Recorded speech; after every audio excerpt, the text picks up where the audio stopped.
Clicky it is. Hello, hello. Hello, hello. This topic will sound familiar to you, Ryan. Wink, wink. I would hope so. Oh. Yes. Mm-hmm. I'm hoping I don't sound too horrible. I'm going to try not to cough into the mic. And hopefully no sneezes. With my tissues over here. I'm hoping that when the bad weather hits, you won't hear it.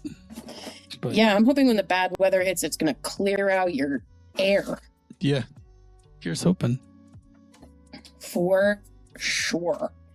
Okay, but that means we should just get to this. Yeah, let's do this. You ready? Yep.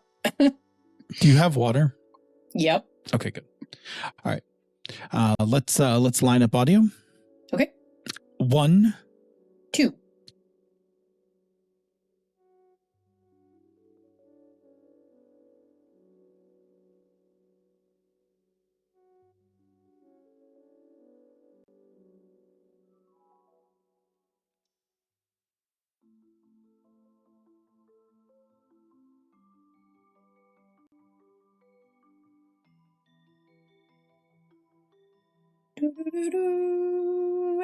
Okay, you ready? Uh-huh.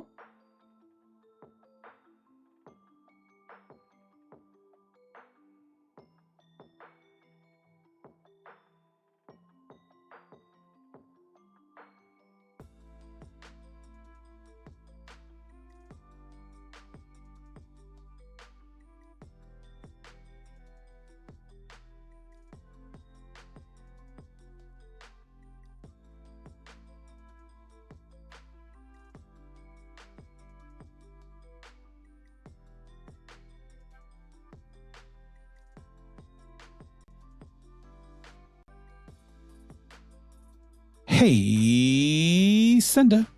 Hey, Phil.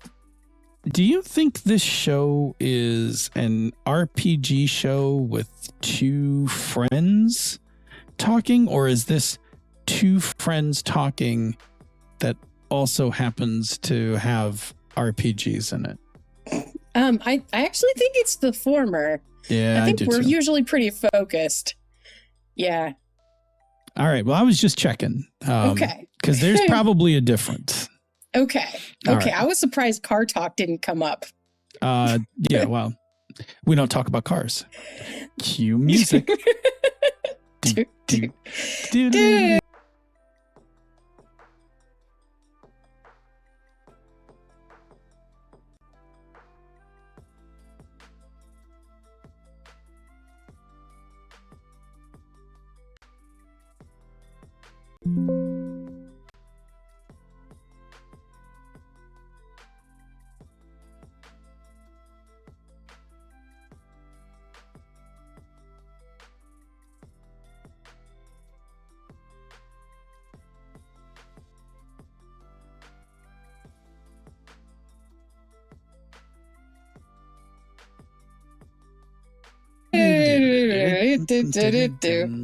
Yeah, but are we not an RPG mashup with car talk?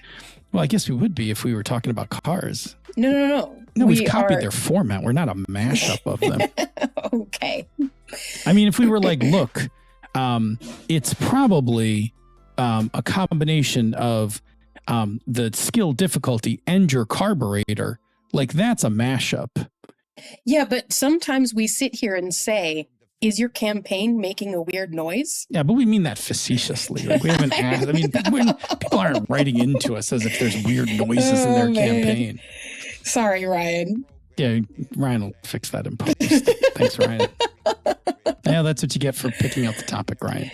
Yeah. Here we go. More work.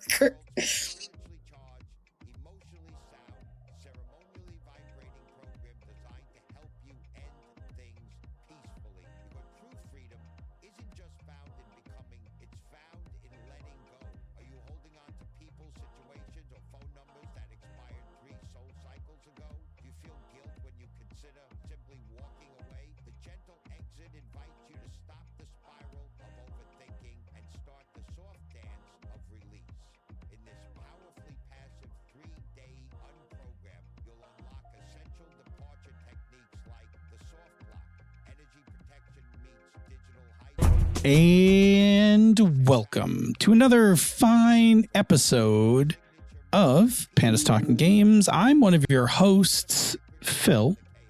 And I am your other host, Senda.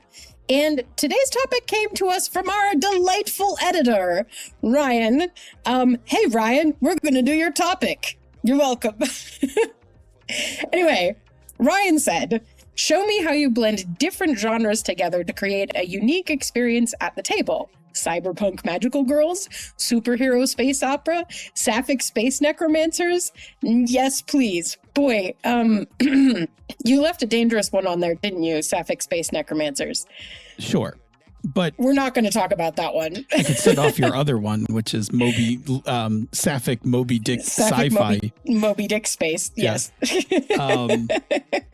Which is to say that there's something to be said for blending genres, right? Genre blending is actually pretty awesome. While sometimes I am a purist for a genre,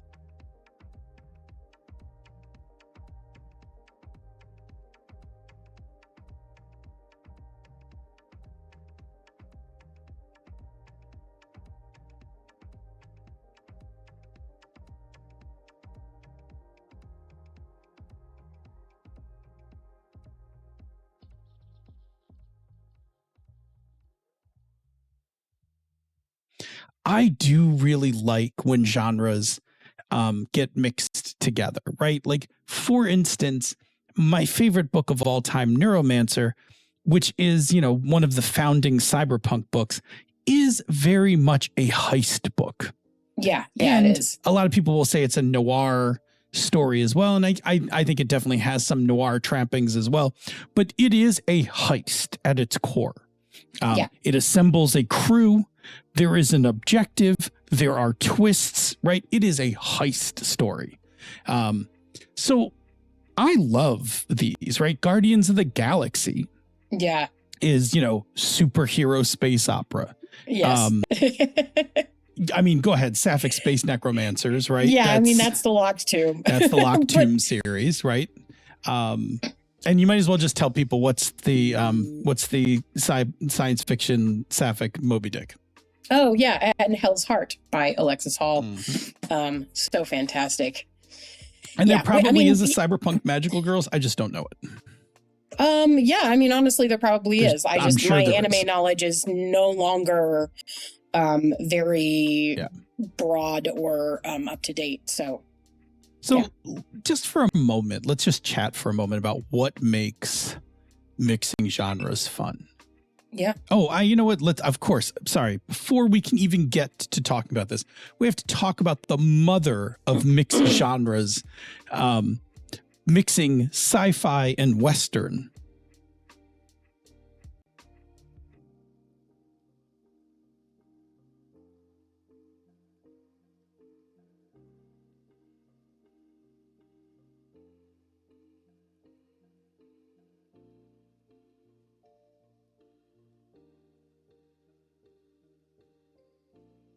Firefly. I was like, which one? I know, but Firefly, right? Like, Fireflies.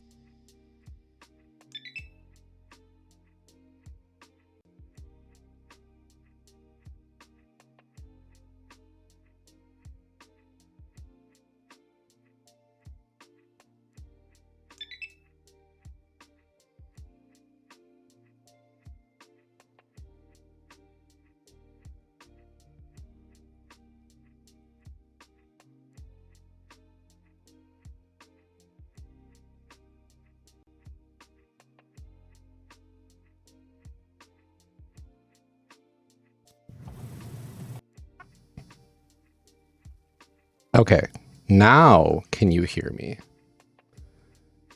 Am I finally audible? Yes, wonderful. Thank you. I appreciate that. Had no idea because it should have just worked. I don't know why. So, you've got my transcripts at the very least. So if people are watching the VOD, you can understand what I'm saying based on that at least. So who knows? That's weird.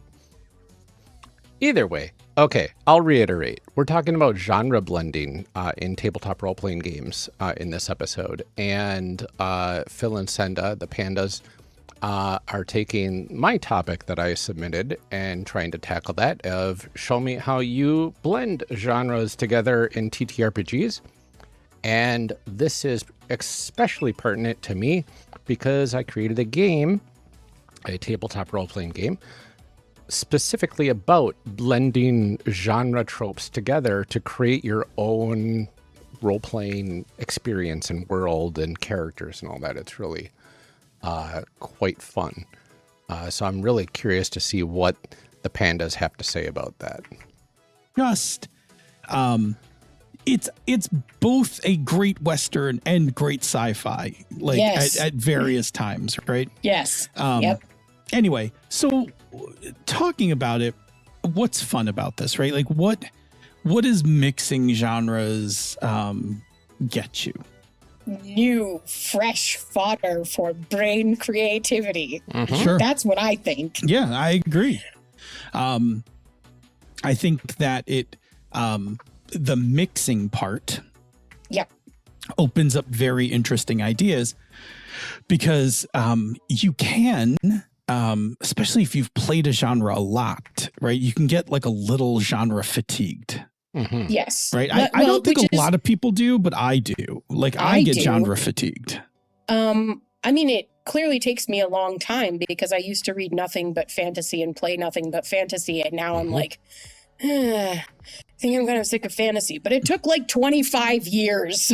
Yeah. Like, you know. I'll go back to the movie. I'll go back to the movie well again. Yeah. The 80s movie Aliens is a military, it's like a war movie horror. Ooh, Argentina and Spain. It's a great mashup.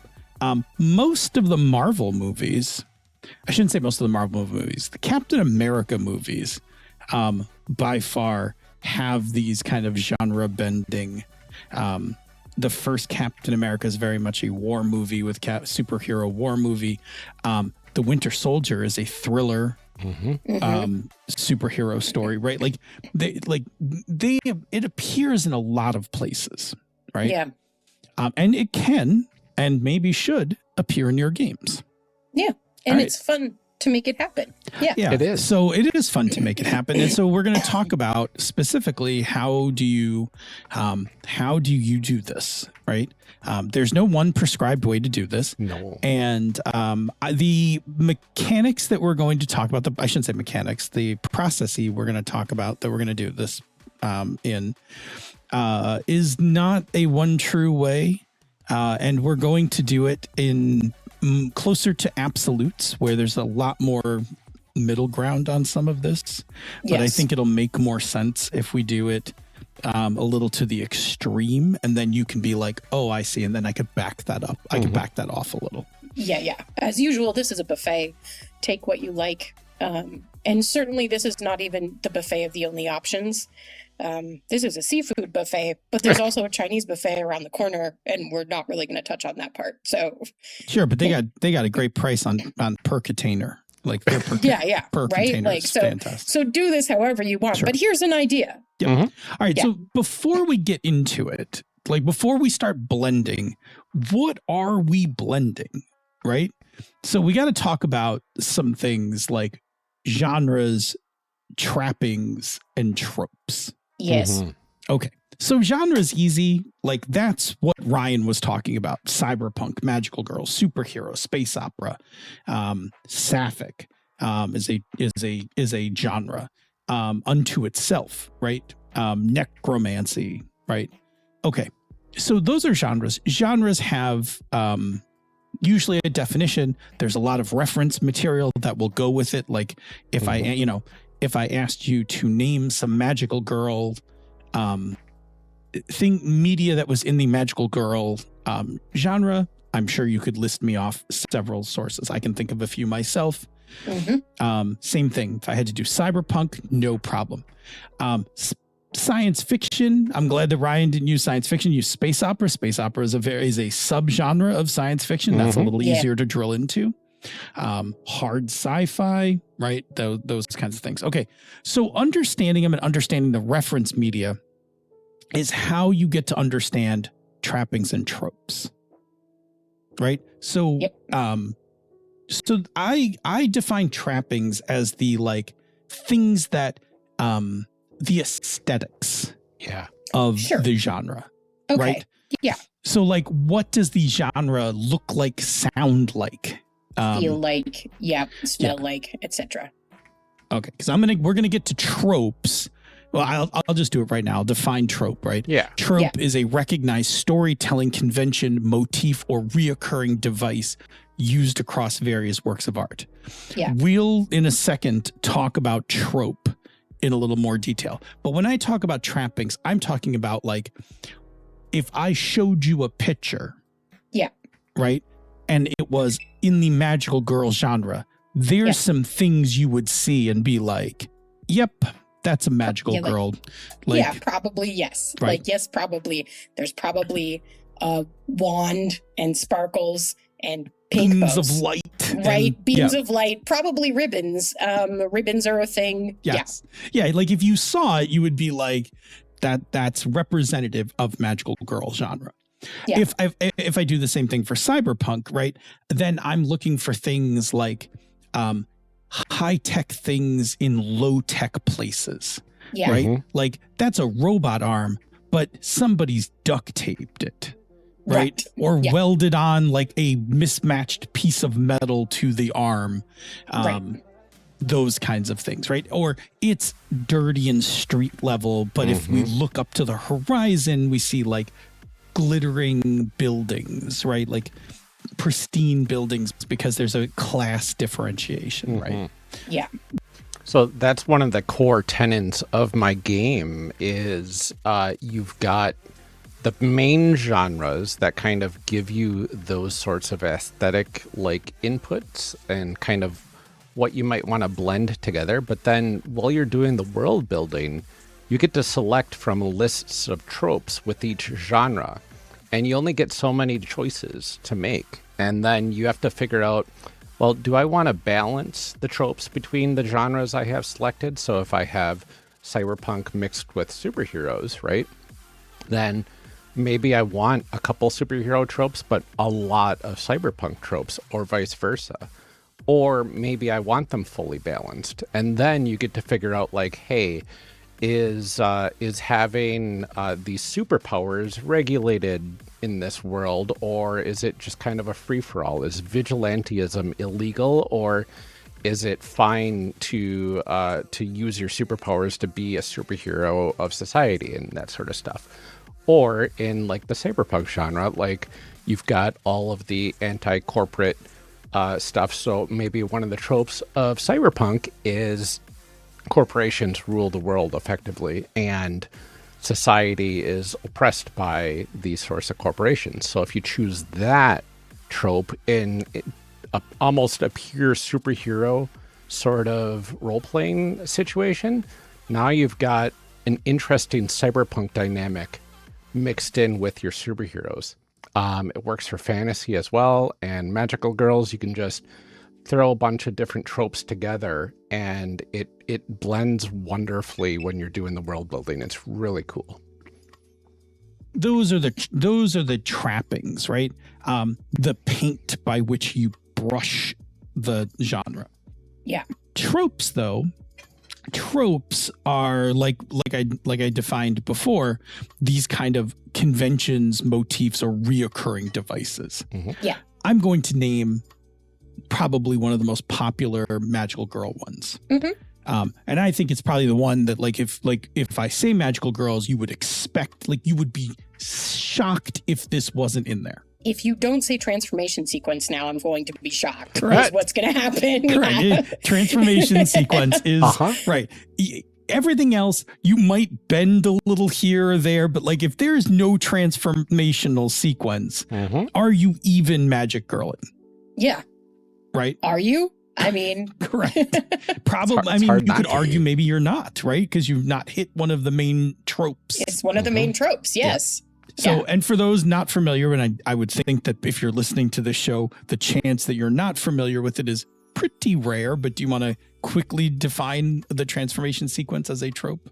Oh, sure. Yeah. So the transformation sequence is the moment when a magical girl goes from being a mundane person to being endowed with magical abilities in whatever form, usually via some sort of vehicle. Like, these are not necessarily inherent powers to the person. I suppose they could be, but to call on them and transform into their magical self, there is usually a trigger of some kind, right? And then that is followed by a sequence of transformation, which will include, right, at minimal, a clothing transformation, but sometimes full figure bodily transformations as well, in terms of hair color or even gender. So, go wild. I will say the other piece that is often representative of the transformation sequence is the time bubble. Nothing on screen, happens. this takes some time. Yeah. But really, like in the course of the story, it just happened. Yeah. I would have to also posit one of my most viral posts on social media was werewolves are magical girls because they have transformation sequence and their stories usually revolve around self-discovery. But also vampires are necromancers because they raise people back from the dead to make more vampires. So therefore, werewolves and vampires are magical girls and necromancers. There's no monsters don't attack in the middle Correct. of your transformation sequence and interrupt it. You'd be like, Right. I don't know. She seems to be up there floating around naked, being reconfigured. Right? Boom. Like, bam, Yeah. done. Yeah, no. Okay. So I will let me talk about one that is a trope from Cyberpunk, right? The mega corporation as a sovereign state. Yeah. That is a huge trope where corporations now wield the power of like their own nation states, right? There's no civilian government reining them in. They have their own private armies. They own all sorts of properties. They often have some sort of indentured servitude where people are signing contracts or living inside corporate arcologies and things like that. Yep. Okay, cool. So now, having talked about genres, trappings, and tropes, now we can talk about how to mix this shit up. Yeah. Yes. Okay. Yeah. So I'm going to say that I'm going to just give you my normal playbook for this. Okay. So my normal playbook for this, and again, buffet, take what you like or use it. Take a full spoonful or just a half spoonful if you like. I like to pick one of these to be the main source of tropes. And then I like to use the other one Just sprinkle to it in, paint right? those tropes with the trappings of that genre. Now, again, I'm doing this in a little bit of absolutes, but I will sometimes do it the other way around as well, right? Like I will grab a trope from the other one and paint it, that kind of thing. But I generally pick one of these to be the main set of tropes because in role-playing terms, these are the conventions I want you to understand are going to be in the game that we're playing. Right. Well, these are going to be, the tropes are almost the story beats that we're going to be working to hit. Yeah, or things that are definitely going to come up as we tell our stories through our core loop of the game, etc. So I like to do it like that. Now, again, I'm not a purist on this, right? So sometimes I will be like, okay, I'm going to use this genre as my main. And then I'll look at the other one as for trappings, but be like, ooh, but that's also a good genre or a good trope. I'm going to just pull it into my list of tropes. Pull that one in too. Yeah. Right. But essentially what I'm doing is I'm going to assemble a list of tropes first. Like these, like you said, are going to be my story beats or the things I I need to make sure I have rules for. If I'm talking about mixing genres for a role-playing game, then I might be looking at I may be picking one for the genre because that's the rule set I'm going to go towards. Yeah. So like if I was going to do fantasy romance, right? Sure. Then I probably want to pick the fantasy game. If the fantasy is the tropes. Yes. Yes. Then I want to just add on with the romance trappings because that game will have rules for all the main tropes for fantasy. Yeah. Does that make sense? It makes perfect sense. Yeah. I think it's actually the reason, and we've talked about this before, and I just want to reiterate, Thirsty Sword Lesbians is a fantastic game. Yeah. But we chose to play Thirsty Sword Lesbians and discovered as we got into it that the genre mashing we had done was actually really spy heavy in terms of the tropes. The tropes we were mashing were spy, not romance. And our problem was we brought a fully formed game to a fully formed rule set. Yes. And we tried to push them together, and then they were like two magnets that sort of were shoving each other apart. Didn't push against each other. Thirsty Sword Lesbians doesn't have the rules for spy tropes. It has the rules for emotional romance tropes. And we thought it was going to be a romance game, but it's actually a spy game. Yeah, it actually turns out to be a spy thriller. Like once we started playing. It is, the tropes of that game are spy thriller, right? And then the trappings we get on top of that are romance. Yeah. Yeah. Yeah, for sure. So we accidentally inverted which of those was the tropes and the trappings when we did it, is what I'm saying. 100%. Yeah. Yeah, so makes perfect sense. Yeah.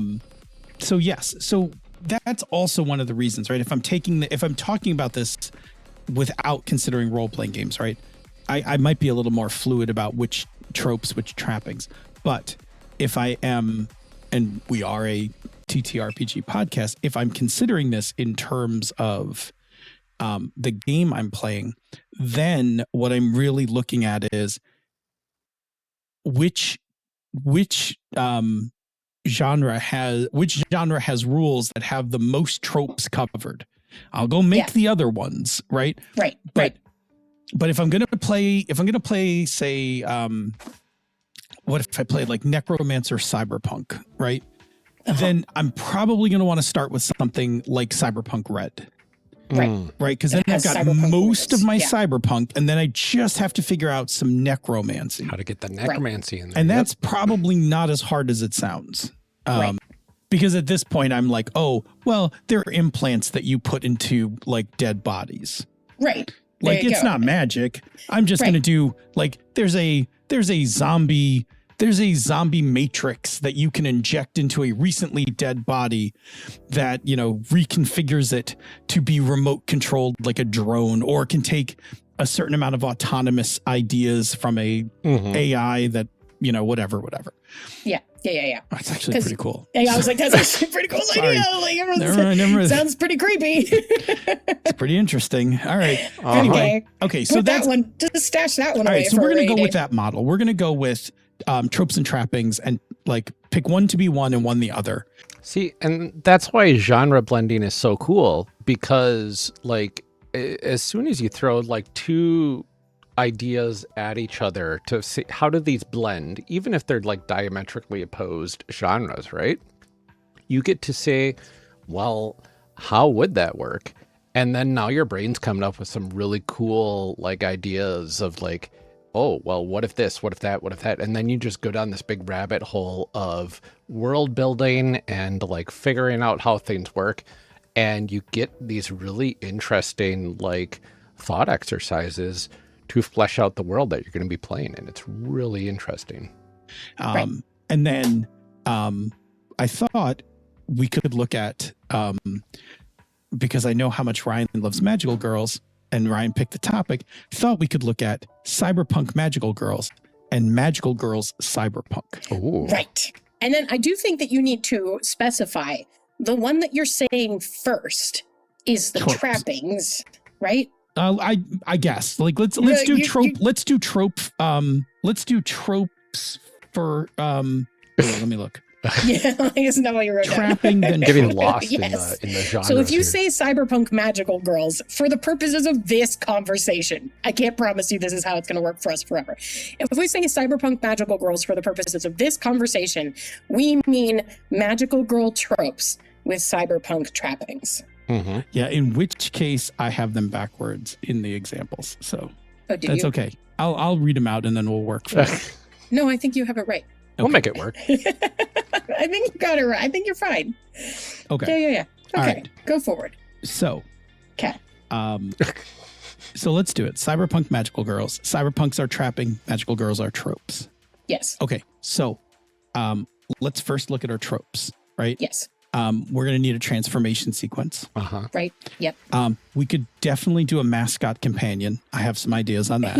Oh, yeah. Yes, absolutely. Mascot companion. Team archetype, right? So we're going to need multiple characters, and we can, run through these archetypes really, like the optimistic, the intellectual. Where's the crybaby? That's always my favorite. I love the crybaby. Yes, I played the crybaby in developing your game and loved it. Okay, it's great. Monster of the week, mysterious dashing ally, right? Okay, great. Those are tropes. I totally work. Yes. And then we're gonna slap on some old cyberpunk here. Yes. Just There you go. lay that right on. Lay over. that right on here. Okay. Yeah. So now. So, yep. Sorry. Go ahead. Okay. So for this, I want to Do love an unscripted. paint everything that's Welcome, Jess. magical girls, but I want to paint it as cyberpunk stuff, right? So I don't want actual magic. Yeah. Now it's going to be digital. Correct. Right. Digital, right? Yeah. So things like the Matrix. Yeah. Things like that gritty. I think the Matrix one's going to be the easiest one because anything that looks like magic, we can do in cyberspace. Yeah. Right. Exactly. Now, Easy if we wanted to do that outside of it, we could do it with implants. right. But that's going to not be quite as fantastic. Like transformations aren't really going to work in a true cyberpunk, but they totally work in the Matrix. Yes, absolutely. Okay. Yeah, so we're deciding. The other thing that the Matrix does for us is it creates the delineation between normal girl life and magical girl life, which is also a thing. But the Matrix, of course, is influenced by meat life, and vice versa, which is also important, right? So it also allows us to accomplish the trope of the magical girl's real life influences their magical life and vice versa. Yeah. Yeah. All right. So then what I think I've got is I think that some rogue piece of software, right, has taken a group of girls who were all they were all in cyberspace together for some reason. Like maybe they were an e-games club or something like that, or something, and has transformed them into something far more powerful. Like this code that they're running makes them quite formidable in cyberspace. They've got attack programs and they've got stealth programs. In fact, each one of them has a slightly different expression of whatever this code is, right? Yes. Yeah. And then they're going to go do Monster of the Week shit against evil AIs and corporations and stuff. Yes. Oh, yeah. Perfect. And their mascot could be the AI, right? That kind of wrote this code. Right, sure. And maybe they don't even know. Maybe they just picked up this this autonomous system that's following them around. They don't even know it's secretly, the keeper of this code. Oh. Right? Something like that totally could be and that's totally in line with Yeah, it just looks like a little cyber owl, right? Like cute cyber owl, and they're just oh, cyber owl. Here we go. Meanwhile, in the background, it's oh, I have to reinforce the code from for Blue Girl, because she's under attack, yeah. And you can then also accommodate for the trope of leveling up into the next level of their power, right? Oh yeah. Their next level transformation. because it's refactored the code, like right, or potentially they refactor the code, right? Like whatever it is, like their internal learning systems have learned something new from the fight that they were just in, and they can now do a new thing, learned a new power, attack, etc. Right? Yes. Super cool. I'm super into it. I also really like, and I don't know if you did this intentionally or not, this is not all the time, but very frequently in magical girls shows, and I'm thinking about Sailor Moon because that's just on my mind, of course, in this conversation, but very frequently in magical girls shows, the bad guys are employing some kind of mass mind control, right? Oh, yeah. Like, that's a super common type of attack. It's not the only kind, right? But like very frequently they're doing some kind of like hypnosis, energy drain, like from your mental acuity or your soul, or like that kind of stuff. And AIs or corporations like in a digital space basically influencing or using subconscious, what's that called, where you subliminal messaging, like that kind of thing, would also totally fall in line with that kind of trope. Oh, that does sound like a really cool scenario for these cyberpunk magical girls. Absolutely. I love this so far. Oh, and we could totally do all that, right? We have to hack to save the kids in our class from being subliminally controlled by the new by the new terminals that got installed in school. Exactly. Yeah. Yeah, like they've all become zombies, and but only Bite Squad can can take down the evil mainframe that the school's installed. There's literally in Sailor Moon a very early episode where there's a software program on a CD, of course, that's supposed to help you study and get really good for your exams, but it's really evil and brainwashing people, right? Yep. So there you go. Love it. Yeah, nailed it. Okay, I love it. Okay, let's flip it. Yeah. Okay. So now we're gonna do Magical Girls Cyberpunk. Yep. Okay. So in this one, I'm gonna go through the cyberpunk list here, right? Yeah. Wait. Before we start, let me just really explicitly say, okay. So now Magical Girls is the trappings. Yep. And cyberpunk is the tropes. Right. It's just gonna look like Magical Girl stuff, but really, we're gonna do a lot of cyberpunk stuff. Yeah. All right. So first thing I'm gonna do is we're not even gonna go to the Matrix because I don't want to do anything that looks magical. Right. So we're gonna lead into the transhumanism and flesh as meat. Yes. Part of this. Also the noir sensibilities and hard-boiled protagonist. I like that. And of course the visual aesthetic of grunge and decay. Of course we're keeping mega corporations. High-tech low life is another one, right? We're gonna so here's what I got. In Neo Tokyo, a group do we want to talk about the trappings of Magical Girls? Oh, sure. We kind of did already. No, go ahead. So we definitely, for my trappings, right, we're going to need some things about, we're going to need the transformation. That's still got to happen. Yeah, that still has to be a trapping because visually, it won't look like Magical Girls without it. We're going to need to do some love and empathy kind of stuff. Which is going to run real counter to the dark and gritty cyberpunk.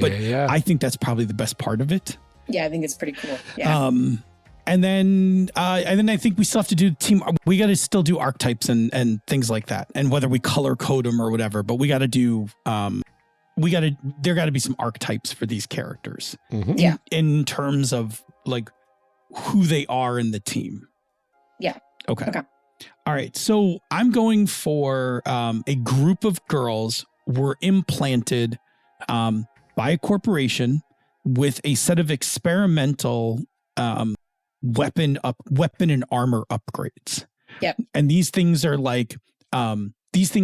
implanted into their bones, and they can kind of like the way Iron Man did in Infinity War and Endgame, where the just kind of transformed, he tapped his thing and out, his armor showed up. There's like kind of like armor. through ports, like all through their skin and stuff. Like it comes out of their bones. And so they transform into like an actual squad. And because they were like a military squad, their implants and upgrades and stuff like that kind of match their personalities, right? So, like my leader has like software that coordinates all the other members of the team. And, my athletic has some like strength and agility boosts. Maybe my, I have a real warrior that's like full of guns. Another one that's got like the ability to remote hack and stuff like that. And they were all fucked up, right? Because they were all children soldiers messed up by a corporation. So there's a bunch of trauma. These implants aren't stable. They require them to ingest a certain like cocktail of drugs that's not good for them, but worse without it. Man, there's only one piece of this that is not an anime that gave me nightmares for years. Keep going. So they and they get banged up, right? Like they're this isn't cyberspace where they like when they're done they de-res in their home or something. Like they're messed up. They've got, and what's getting them through it is both their love for each other and the love for the communities that they're protecting with their body modifications. Yeah. So not cyberpunk, but just side note, if you ever want to see an anime like that, you might be interested in She the Ultimate Weapon. Okay. Yeah. Yeah. I mean, Super Soldier is a trope of mine that I love. Yeah. Well, it's a really interesting anime because it's, rabbit hole. It is not told from the perspective of the girl who has gone through all of these modifications. It's told from the perspective of her high school boyfriend who's in love with her. You have told me about this before. Oh my God. It does not have a happy ending, just to be clear. No, I remember you telling me the story. Oh, it's terrible. Yes, it really. Yeah. Oh no, it's terrible. But yeah, so then my story is a gritty cyberpunk drama that's Very about gritty. like trauma, these children warriors, corporations experimenting on children, because they're not the only ones this has happened to. Right. Which means there's plenty of potential bad guys. Oh yeah. I mean, that's a lot of what they're fighting, right? Like, Yeah. Like they're not so much like in our other story in Bite Squad. Those girls go to school every day, and then like they, after school they log in and they become their magical girl selves. Or something happens while they're at school and they have to find an excuse to leave class and drop into cyberspace or whatever. Yeah. Yeah. This is like much worse. Like these are, they're barely have a home. Just life or death struggles, right? They've got maybe a caretaker. Like that's maybe my, maybe that's my mascot is there's like a old grizzled war vet that takes them in and is trying to help recondition them, but they're like, traumatic disasters, right? Yeah. They're, unloved, and they're trying to find that closeness and connection with themselves that isn't some drug cocktail that's coursing through them every time they get into a fight. Yeah. And I might even just, might even put some sort of messy romance, mix. Well, here's they're in love with each other. Well, I was going to say, here's a trope that is a magical girl trope that I would love to add to this from that perspective. And please. I know that now we're sliding along the spectrum. Grab a spoon off grab a spoonful. What do you got? But adding in the mysterious protective stranger who seems to be there to help, but you can't quite tell.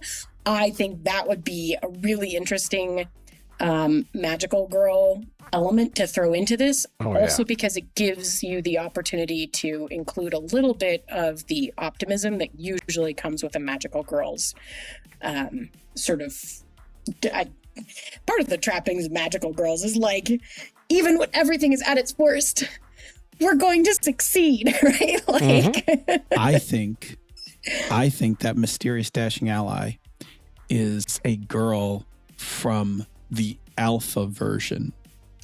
right. She's the only survivor. She's the only survivor, Oh. right? And she doesn't want to get involved in the beta versions, like their trials and everything, but she also doesn't want them to have to go through some of the shit that she went through. Yeah. Right? So she's trying. 100%. I love that so much. And if I'm doing this as a role-playing game, Yeah. right? If I'm doing this as a role-playing game, I want some mechanic that is a scale of them losing it, right? Like almost a humanity or something track where like if they don't keep up the optimism, Yeah.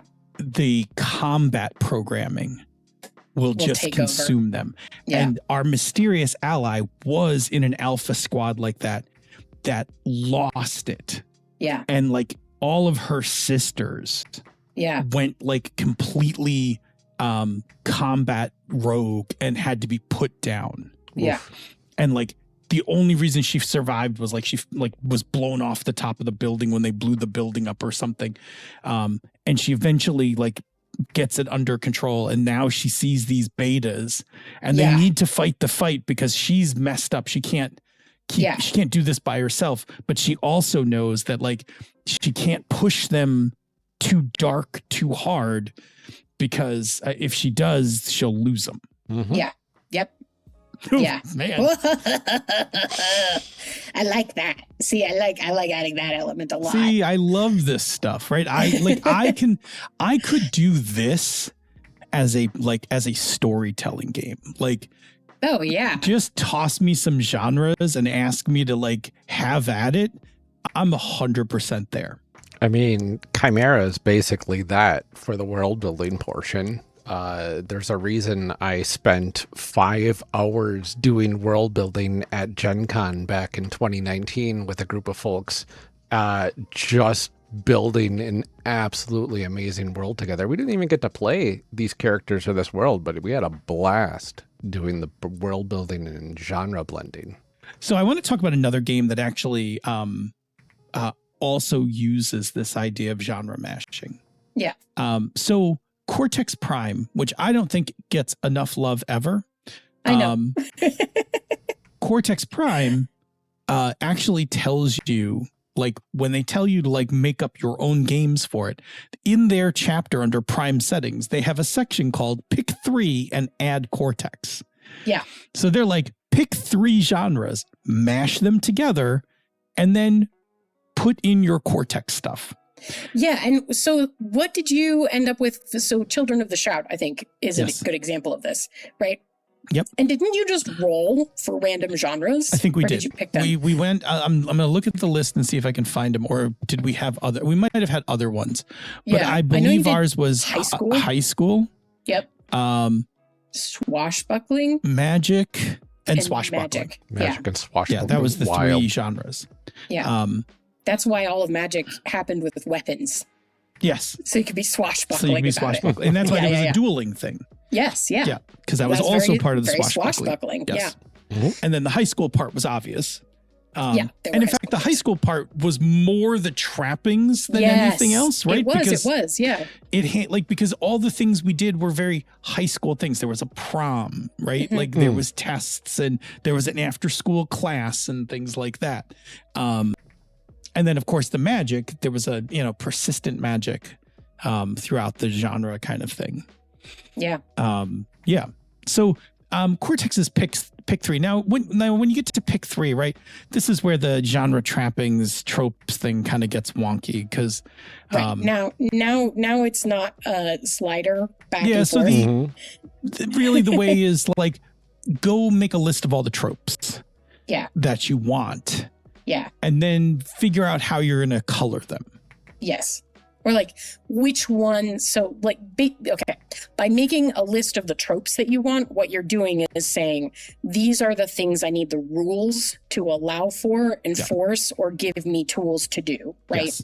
Yeah. And the trappings are just going to be like, that's the shit I say at the table. Right. That's the paint over the top of it. Yeah. And like we all need to have a good understanding of the trappings so that I as a GM can give you the flavor and you as a player can flavor the things as you're doing them. yeah, right? like I would have been remiss in the entire Children of the Shroud series had we not had a prom.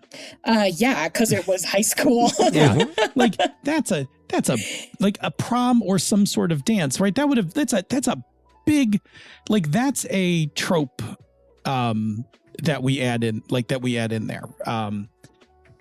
But then like, you know, I mashed it up with the magic part, which was the back rooms. Yeah.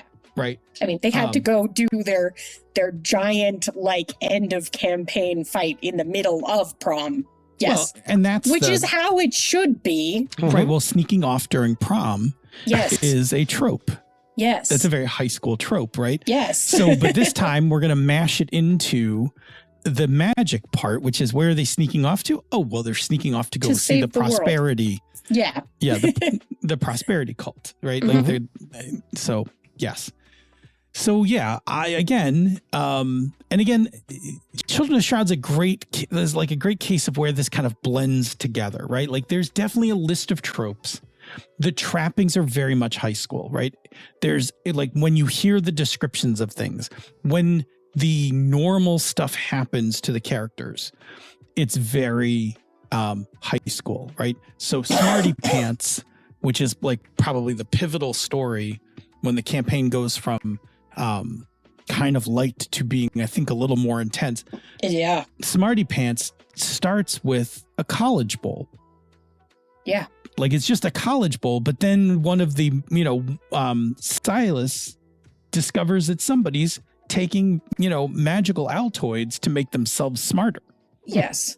They're cheating. Yes. At cheating knowledge. With magic. Yeah, cheating with magic. Yes. At knowledge questions. Yeah.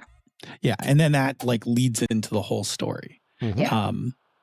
So yes, like when you're thinking about these, it's you're trying to figure out like where to put each one, like which one is going to be the setting in which you tell the story, which tropes are going to be the, like you said, the activities, the story beats, the mechanics that your game needs to produce. Now, the nice thing with Cortex is that like Cortex, you can make those things. Yes. Yeah. Right? So, Cortex like, is like, here's some toolboxes or like some tools, just plug them in. Like we needed, something for magic. We came up with a way to do magic. Right. We came up with a way to do magical duels all within Cortex. Yeah. Personally, I love Cortex for this. I think that the Cortex framework lends itself to building these things very nicely. I think that Cortex itself has a little bit of a latency thing. So it's not great if you want to roll dice all the time, like continuously.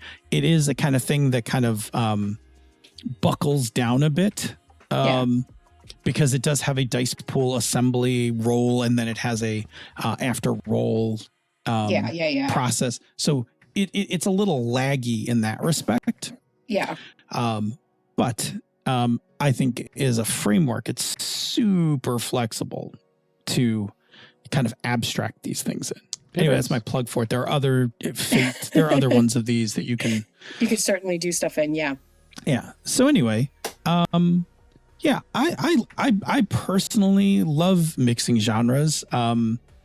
Even if it's just going to be something like Knights Black Agents does it a little, where it's it does it. First of all, it does it right off the top, which is it's Jason Bourne hunting vampires. That's espionage thriller meets supernatural vampire. Although the vampires don't have to be supernatural, right?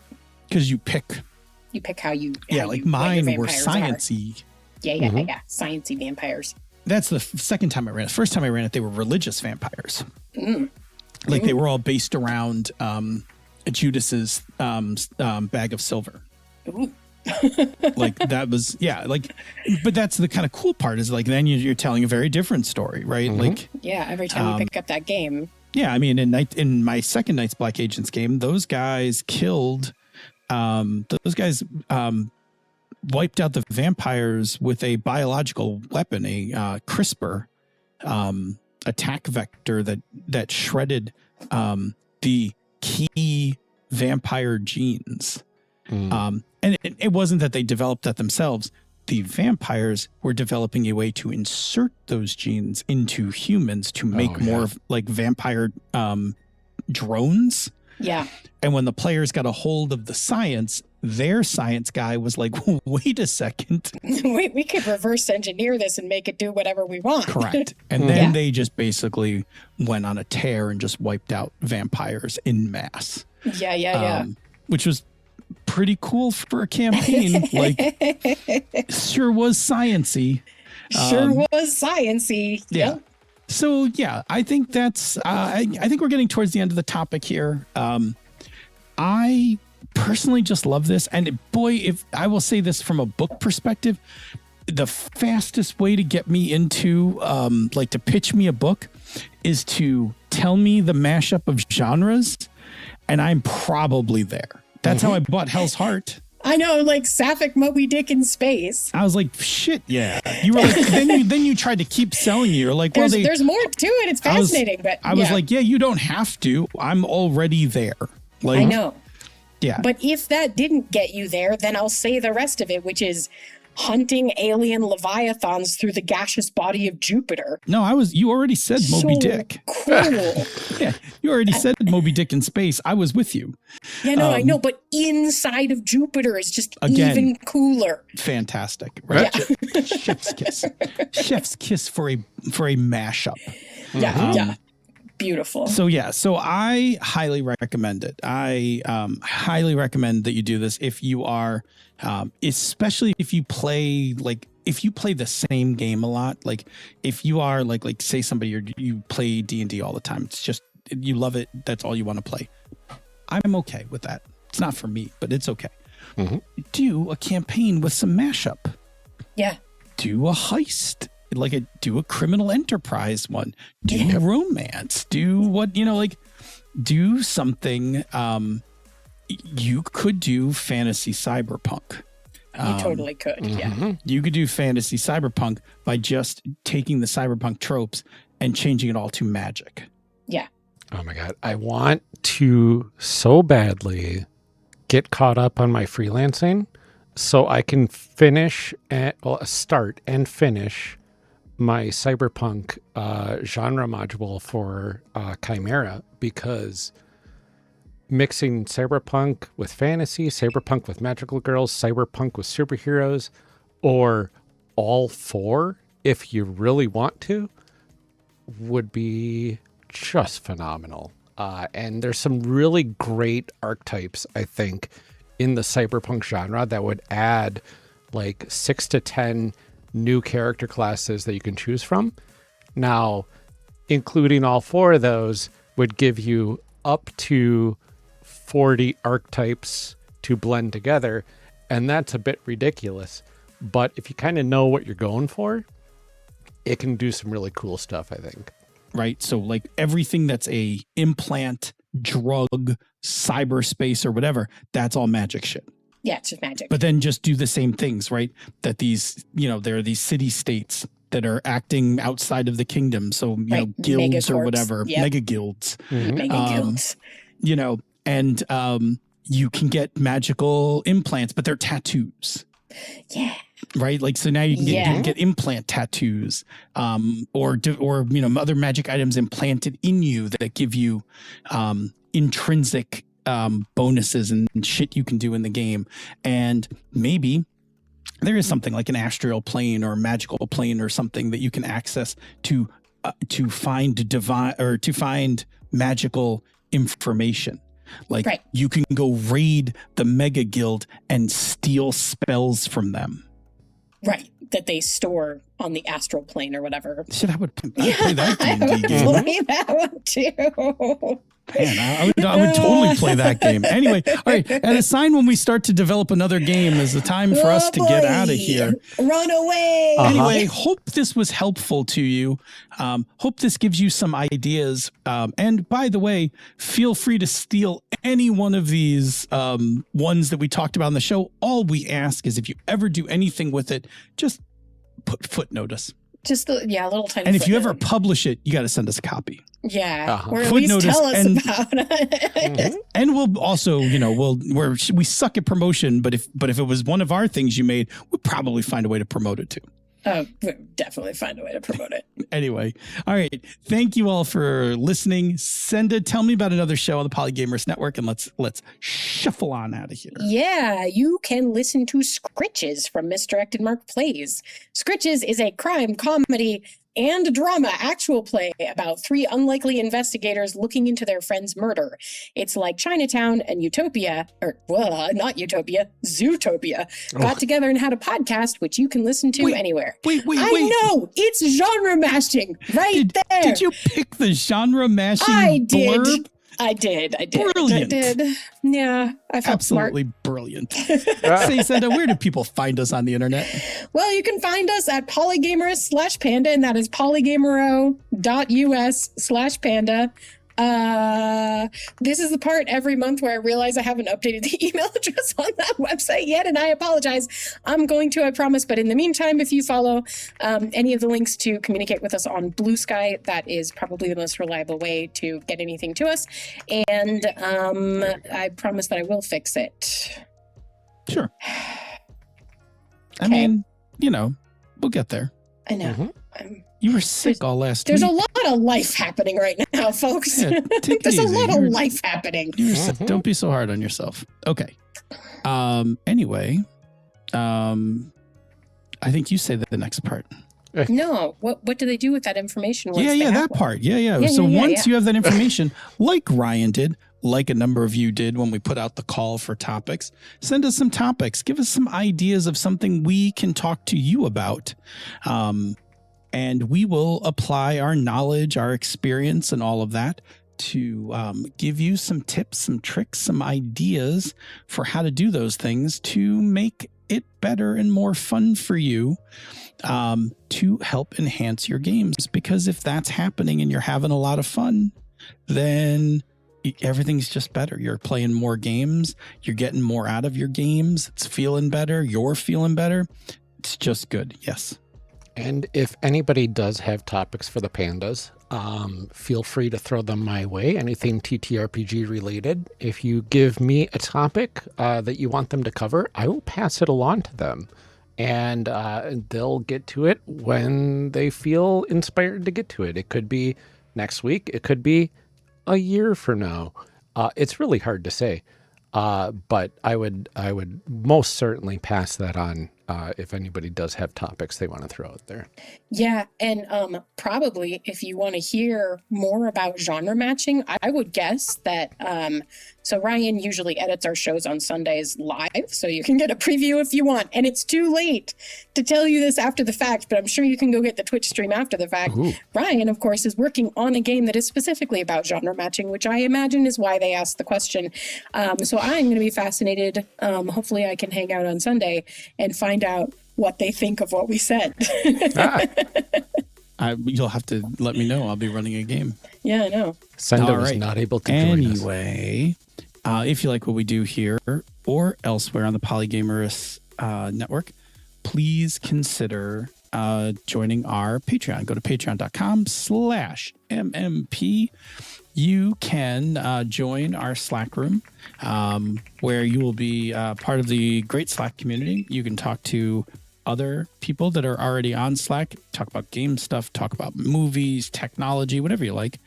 And you can, of course, use that as a way to leave us topics, because you can and are welcome to drop into our DMs when you are in the Slack community, because we're there for you.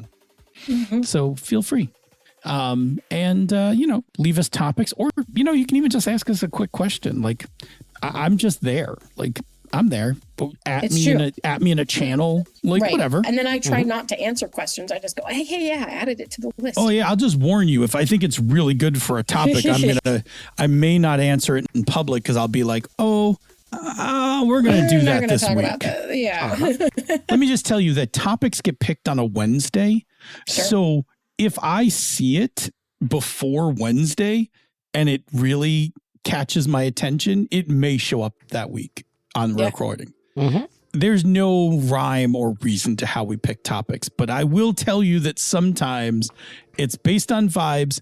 And if the vibe is good, I will just grab it right out of a chat room and stick it right into the, So it's true.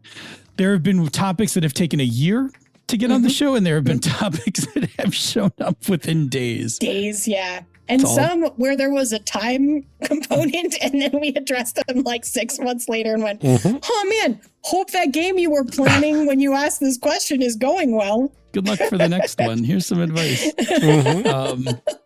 Anyway, if you are already a patron of the show, thank you very much. Your patronage helps us to be a network and to pay for the things that networks need. And if you are unable to patron the show, we understand. There is a little thing you can do with a little bit of your valuable time. We appreciate that valuable time, but it is a thing that will definitely help us. Senda, what's that thing? Yeah, you can leave a rating or review on Apple Podcasts or the podcatcher of your choice, wherever you're listening to this show right now. Or you can tell a friend if they're out there looking for a system agnostic talkie show about TTRPGs. Here we are.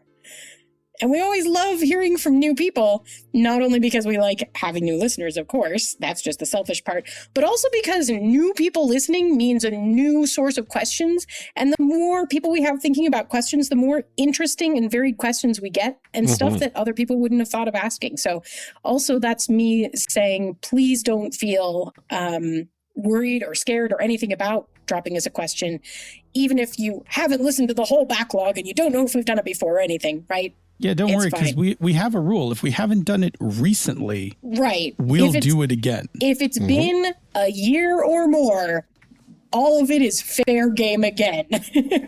You know that thing about people in rivers, right? You're never the same person when you step into the second time you step into a river, you're not the same person as the first time, and the river's not the same river. Same thing's true for topics. Same thing for topics. Our opinions about all of these things are, evolving.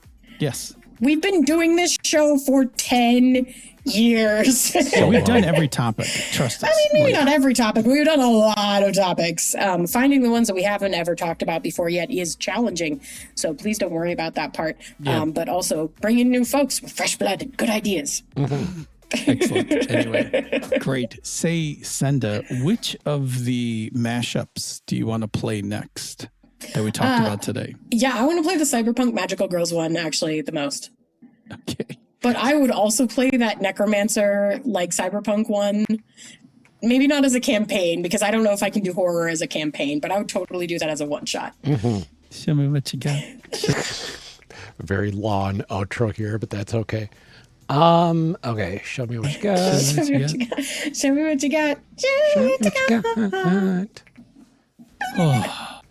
All right, so let's get that last outtake out of here. I'm going to put kind of the ending right here. And I have to pop all the way back to the beginning. Pop those last little outtakes in there. Grab the rest of them. And we're going to tighten this up here. Go all the way back out. I'm going to put the lounge marker there and give us a healthy 4-minute barrier. And now I need to find my Pandas audio files and pop in the outro here. Tighten that up a bit and fade out Senda. Campaign, because I don't know if I can do horror as a campaign, but I would totally do that as a one-shot. That works. All right, we'll get the outtakes. There we go, and then paste those outtakes in.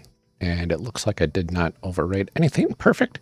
So I'm going to go ahead and save that, and we will do a export of the time genre mash.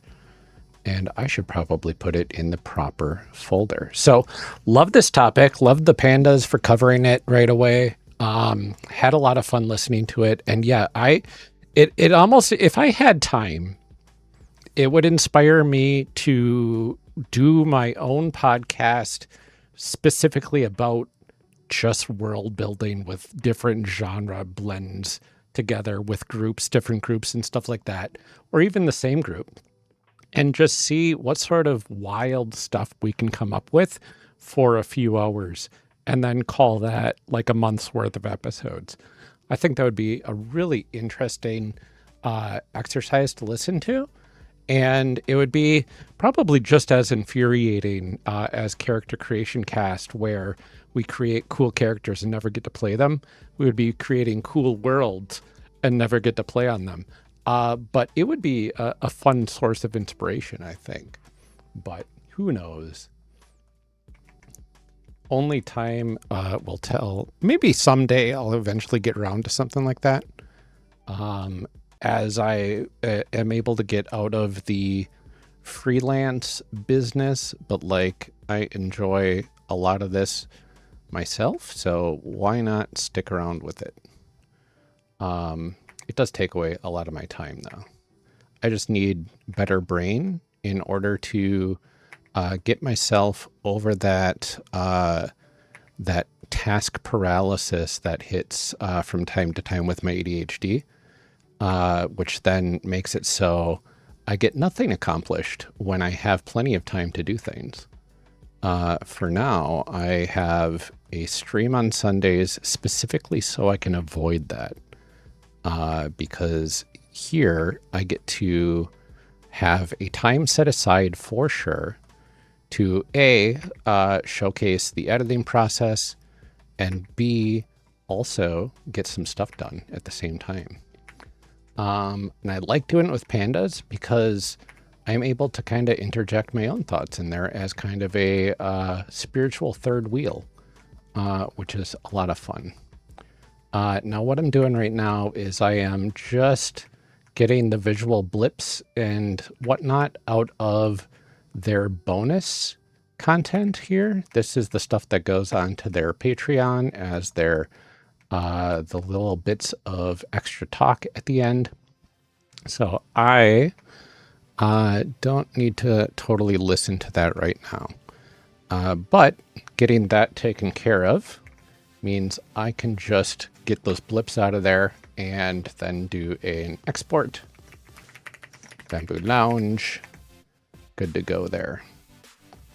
And I fixed my export abilities before because what had happened was, here we go. The work folder was set to my network drive, where I have a lot of my files stored. And so when it was trying to save anything or export anything, it would export it to that network drive and then have to pull it back, and that was ridiculous. So I fixed it, so now it's all local, which is really helpful. So right now we're just converting it to MP3s. I'll get those delivered very easily to the Pandas, and then we'll be all set to start some Starwhal sound design. I've got episode 57 on the docket. It's a good one. It's the climax of the story arc at Los Cerberus, the three-headed city, the Las Vegas space Vegas counterpart in the Starwhal universe. So I'm excited to get the sound design set on that one. Okay, so I've got the Pandas all set. I'm going to go ahead and get into session 17 here. I think we'll just swap gears right away. Hopefully everybody's doing well out in the audience. And here we are. It's a relatively short one. It's only a 36-minute episode, but a lot happens. So I need to come over to my list. 1 second here. And I need to set up my timer. There we go. Because now we're on official like podcast time. And I'm going to start up my my Sound Particles Explorer so I can get access to my sound effects and whatnot. And while that's loading, I need to find where did I put, was it this one? No, that can't be right. That's a different one. I think it might be this here. This must be the anyway, I have no idea about that outtakes. movie. It's fine. That's Jennifer's Body, you said? Jennifer's Body. Yeah. I still haven't seen it. Yeah, I did get my PC woes all sorted out. So I got a new box back here.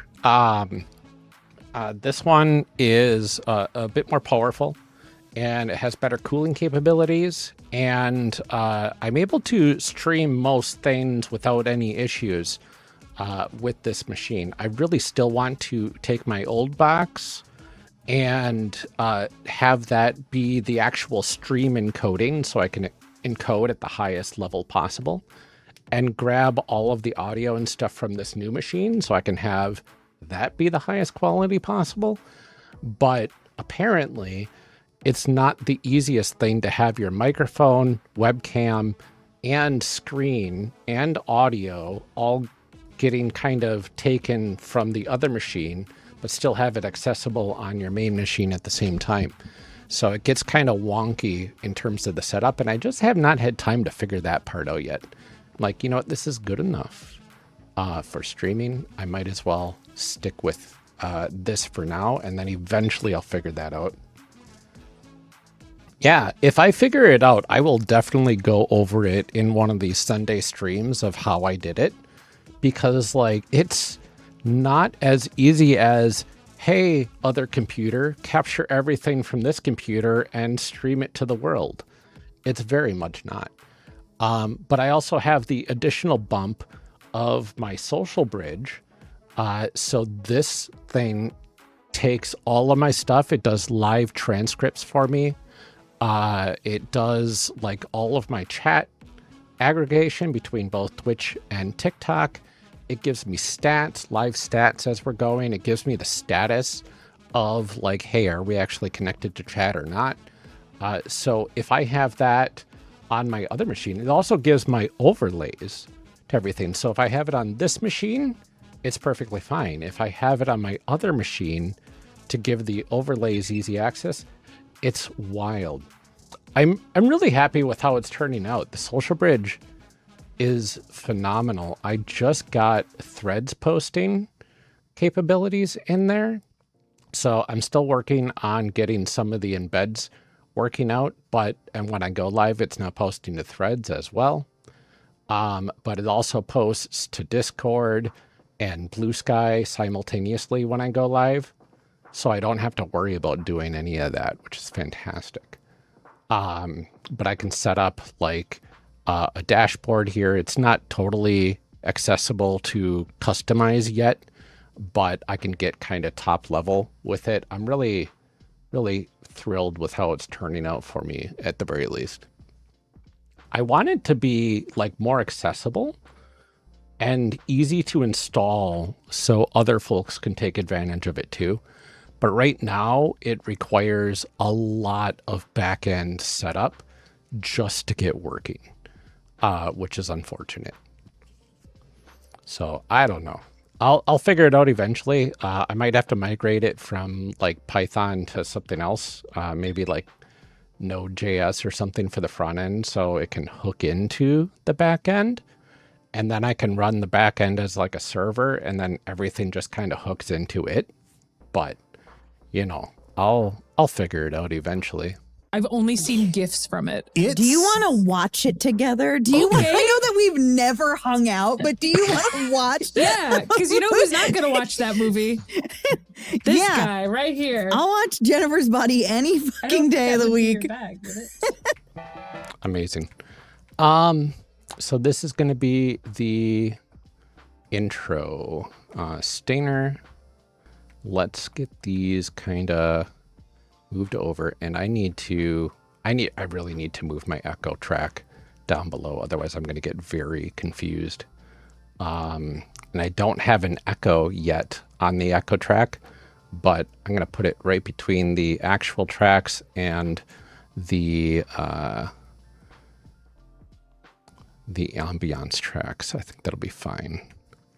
Okay, so getting the stainers set up here. We're going to give another, like maybe a 30-second bump and pop this guy over here a little bit.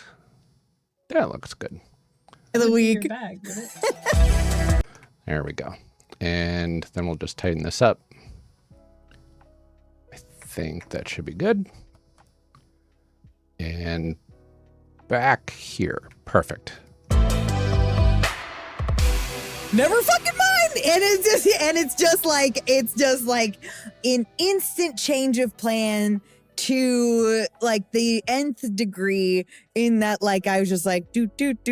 Oh no, that's not happening. And instead now I'm imagining that Tag does a flip out of the box itself, landing onto like the next ledge of.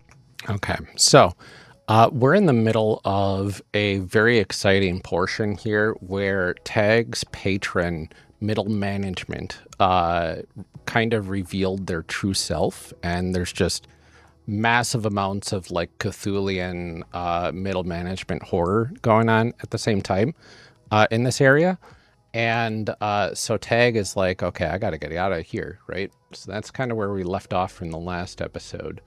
But we have, let's see, Starwhal. I kind of want to get some music in here. I'm kind of curious what I want to throw in. I really need to get the Starwhal music sorted, honestly, because there's some really good stuff that we've downloaded for the show, but like it's very, very difficult. This feels a little like epic fantasy almost, more than what I'm kind of looking forward. That's way too romantic. Yep, also romantic. I gotta get used to these again. That one's gonna be too bright. Goosebumps? No, I think most of these are gonna be kind of not what I want. Tesseract, maybe. Kind of that mysterious sort of lead up into.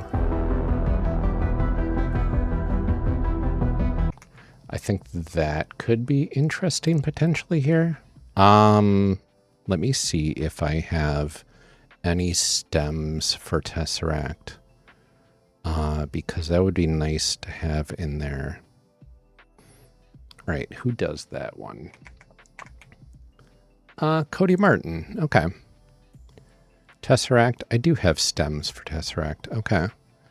So then like this is what I'm saying. I need to get these folders like super organized.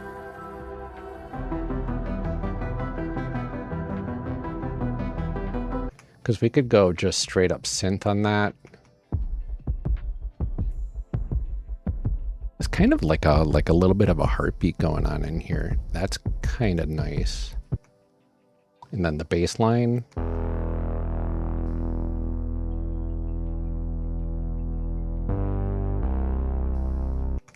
You know what? Maybe I'll just do pure bass to start off with, because I think that could be really interesting. Because we're kind of meeting this middle management guy. Tag is doing some wild stuff. Let me go ahead and -15, I think. And we're gonna kind of. There we go. And it's just like an instant change of plan to like the nth degree, in that like I was just like doot. Oh no, that's not happening. And instead now I'm imagining that Tag does a flip out of the box itself, landing onto like the next ledge of seats, like the rail in the next ledge of the audience, and then like bounces back up to like the next box and like swings off of that and is in. All right, we're adding some drums in the latter half of this, I think. Let's see, is this... That's as far as that goes. Okay, I'm thinking I could probably get the drums coming in here a little bit. Let's get those faded in a little. Rail in the next ledge of the audience and then like bounces back up to like the next box and like swings off of Turn that those down, my goodness. and is in his mind envisioning being in the wind chamber, that fantasy of flying as a dragon, that fantasy turned reality as he is now doing parkour and soaring through the air and scanning the audience, looking desperately for Zach. Beautiful. I'm going to add some context to what's happening here. As the eyes turn and look at you, you notice suddenly, middle management has always been a... All right, we're gonna get a little bit more layered in here. You get 15. On to like the next ledge of seats, like the rail, that fantasy. As the eyes turn and look at you, you notice suddenly, middle management has always been a squirrely little man, and you now see that from their body sprouts eyes, hundreds of eyes. Ooh. An all-seeing middle management.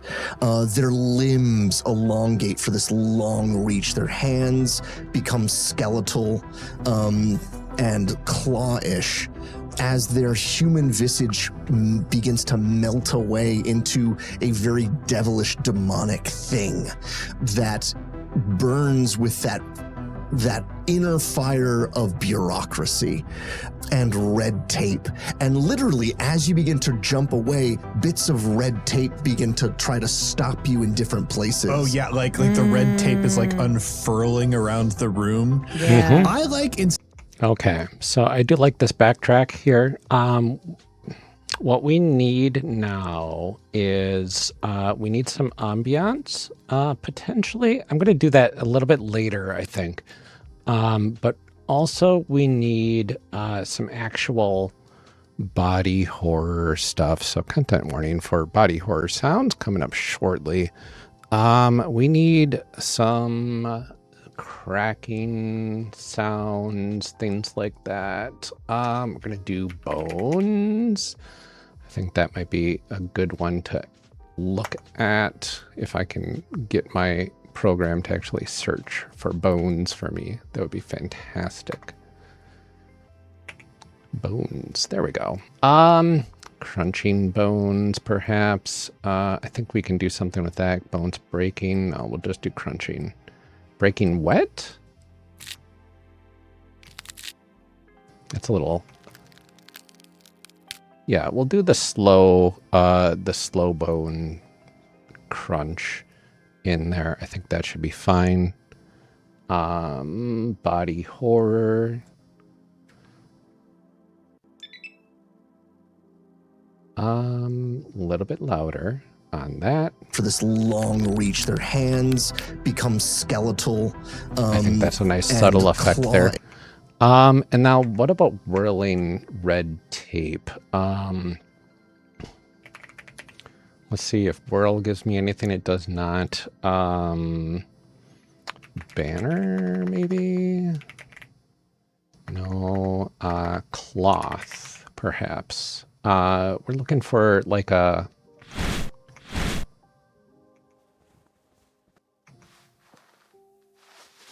This is kind of a scarf rustling sort of thing. Engine flap? No. Stormy flap. we could do something with the fully cloth light fast movement array here. I think that could work out really well.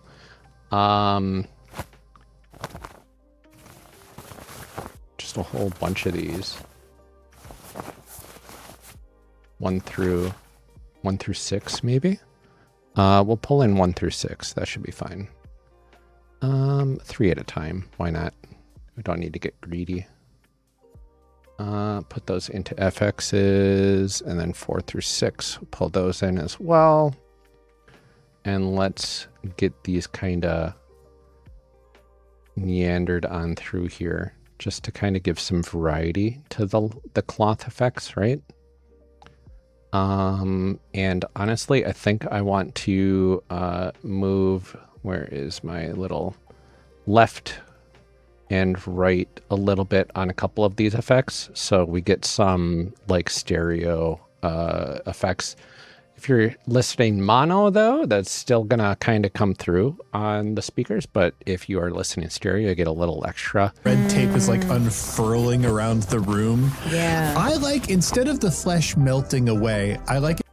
I kind of like that. Wondering if, I think that should be fine. Good enough, at least. And then red tape snapping, like snapping on stuff, almost like a whip, kinda, right?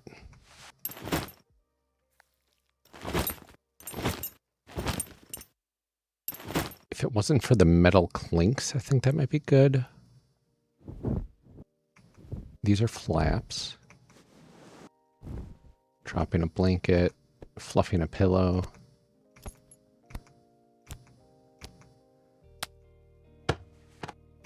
I want something that'll be like maybe I just go with a whip sound, right? I don't have many of those though, so there's not much variety in my...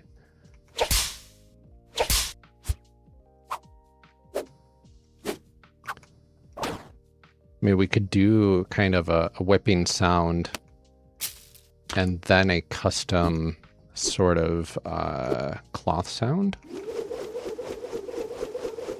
That's fun.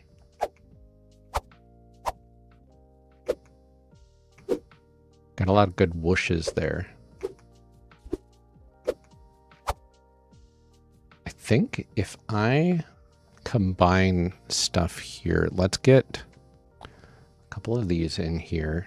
I just want to hear what the effect is supposed to sound like. The red tape reaches out and begins to try to claw at you at different points.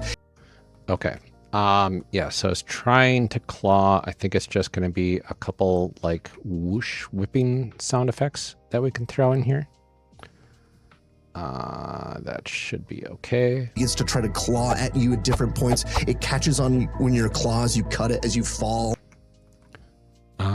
Ooh, and we got a good like cloth ripping effect in here that we can toss in. I think I just saw that.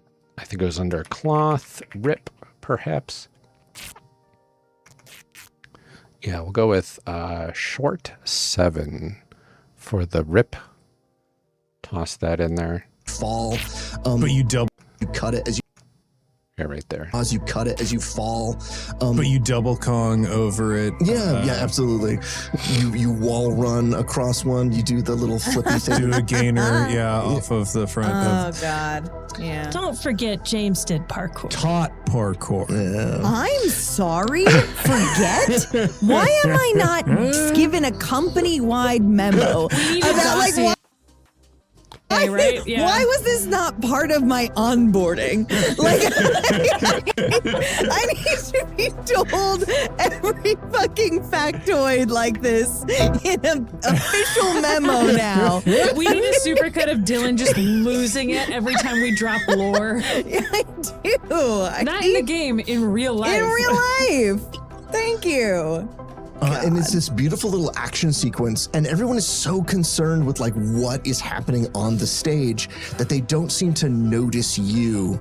I think it's even different than that, Drew, because like patron's choice is usually like a deadlock. Most people are leaving for this. Like, there are a couple like drama tubers that are hanging around in case like something juicy happens. But I feel like the way this visually happens is it'll put up the nominees and there are millions, and then you'll see like little tinks for all the votes and how like most of them are just getting one vote. And we see the mayor as Sonic he's the raising Hedgehog, up. thank you for and the follow. As we see the millions of different streamers that are going, and it's like every time one cancels each other out, their faces flip over. So it's just canceling out everybody, and it's canceling out, canceling out. And we see that in the backdrop, you are running, parkouring, flipping, dodging red tape at the last second, cutting red tape, like jumping behind a chair and like paperclip stick into the chair. Paperclip like claws? Ooh, nasty. Ooh. We need music for this exciting part. I think we're kind of out of the like mysterious one, and we're gonna kind of move into more action oriented. What do we got? Let's see. We're on Lost Cerberus. Let's see if there's any good Lost Cerberus action. Nope. What is this one? That's a good one, but not for this. This is a really good one.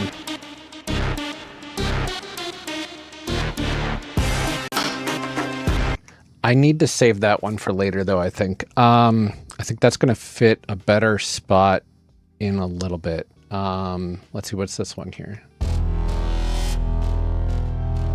This is Evil Intent by Curtis Parks.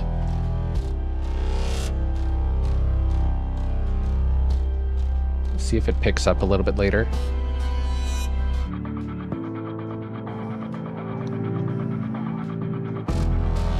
I think I've got a good spot for that one as well, but I don't think this is that spot. This one seems a little quiet. Yep. Project Blue Book. No. Okay, so those aren't going to be, but I did find a couple good ones for later, so that'll be helpful. Bosses, Titan background.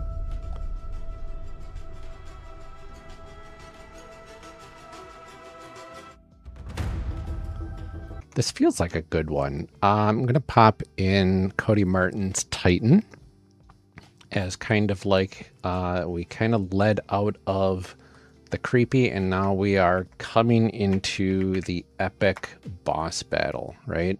And then you'll see like little tinks for all the votes and how like most of them are just getting one vote. And we see the mayor as he's raising up and as we see the millions of different streamers that are going, and it's like every time one cancels each other out, their faces flip over. So it's just canceling out everybody, and it's canceling out. And we see that in the backdrop, you are running, parkouring, flipping, dodging red tape at the last second, cutting red tape, like jumping behind a chair and like paperclip stick into the chair. Paperclip like claws? Ooh, nasty. As middle management tries to get you. But even then, middle management's focus is not on you, it is on the stage. And all the faces flip until it lands on Sack's face. And the number that comes up is like within, how many patrons do you say you have? I'm going to say that it is the exact number of one-shot patrons that we have right now. So I'll just head over to patreon.com/one-shot-podcast. That is 2,814, baby. Hell Ooh, yeah. oops. Those are some real gamers, I would say. And we see that number flash, and there's a gasp from the audience. We need like an audience gasps sound here, I think. I'm pretty sure I've got something. Gasp. Crowd gasp soft. Do we have... I think that might be my only gasp sound. I think we'll use that. That's fine.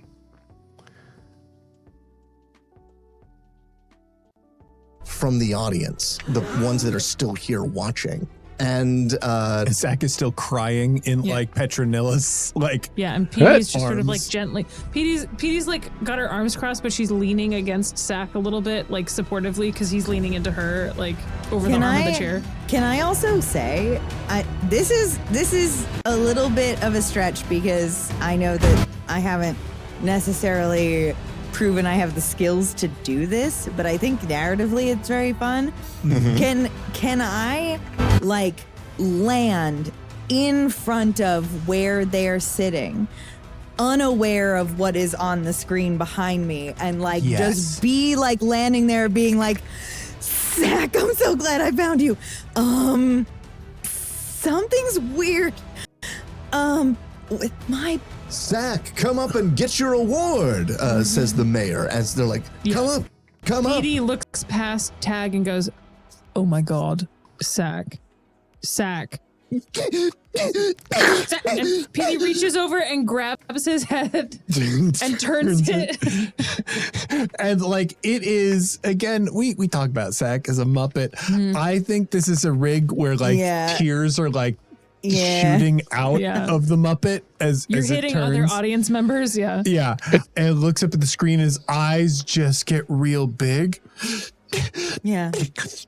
Patron's choice. And like Tag is still talking and gesticulating, but like the sound around Tag goes like really foggy and muted and like No one wins Patron's choice. Oh no. There's a montage like, this is Zach's first nomination and first win in the category of Patron's Choice. This is the first win for Patron's Choice in the past 5,000 years. Like, oh shit.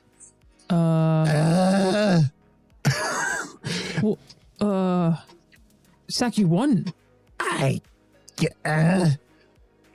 He looks over to Tag, like kind of at a loss, and I want to roll themes once more. Yeah, you bet. Let's see, I need to get that theme started right about here. Let's see if we can blend that together well. Roll themes once more. Yeah, you bet. Somebody Hell hit yeah. that theme.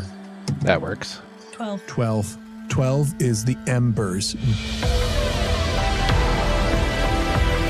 Binding, lingering, shadow of danger that hides its face. oh my gosh. I mean, But okay, I gotta turn that down before I let it play because my word, that gets loud. My gosh. but for me, this is also very important what we rolled when we realized our draconic heritage. I look at Tag and I mouth the words, imagine dragons. And he like goes in for like the high five, the clasp. Oh, you're met. Yeah. Yeah. It is, what is it? Predator? Is that the movie? That is the movie. Let's see. I want to tighten this up a little. I think we can probably get away with the swell right about there. Let's see if we can get away with the blend over on the I side. mouth the words, imagine dragons. That's not too bad. And he like goes in for like the high five, the clasp. Oh, you're met. Yeah. Yeah. It is, what is it? Predator? Is that the movie? That is the movie. Yeah. It is the movie. That's Okay, so I need a hand clasp explosion sound effect. Just for dramatic effect here, I think. What do we got? It can't be slap, right? Don't wanna.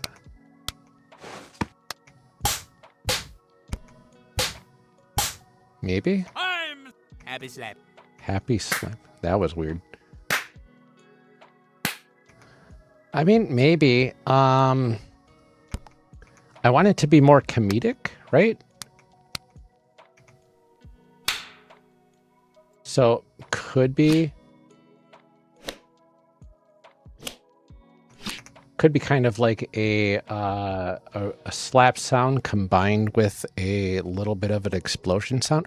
Ooh, I might have the perfect thing for this. So let me get the slap in here, right?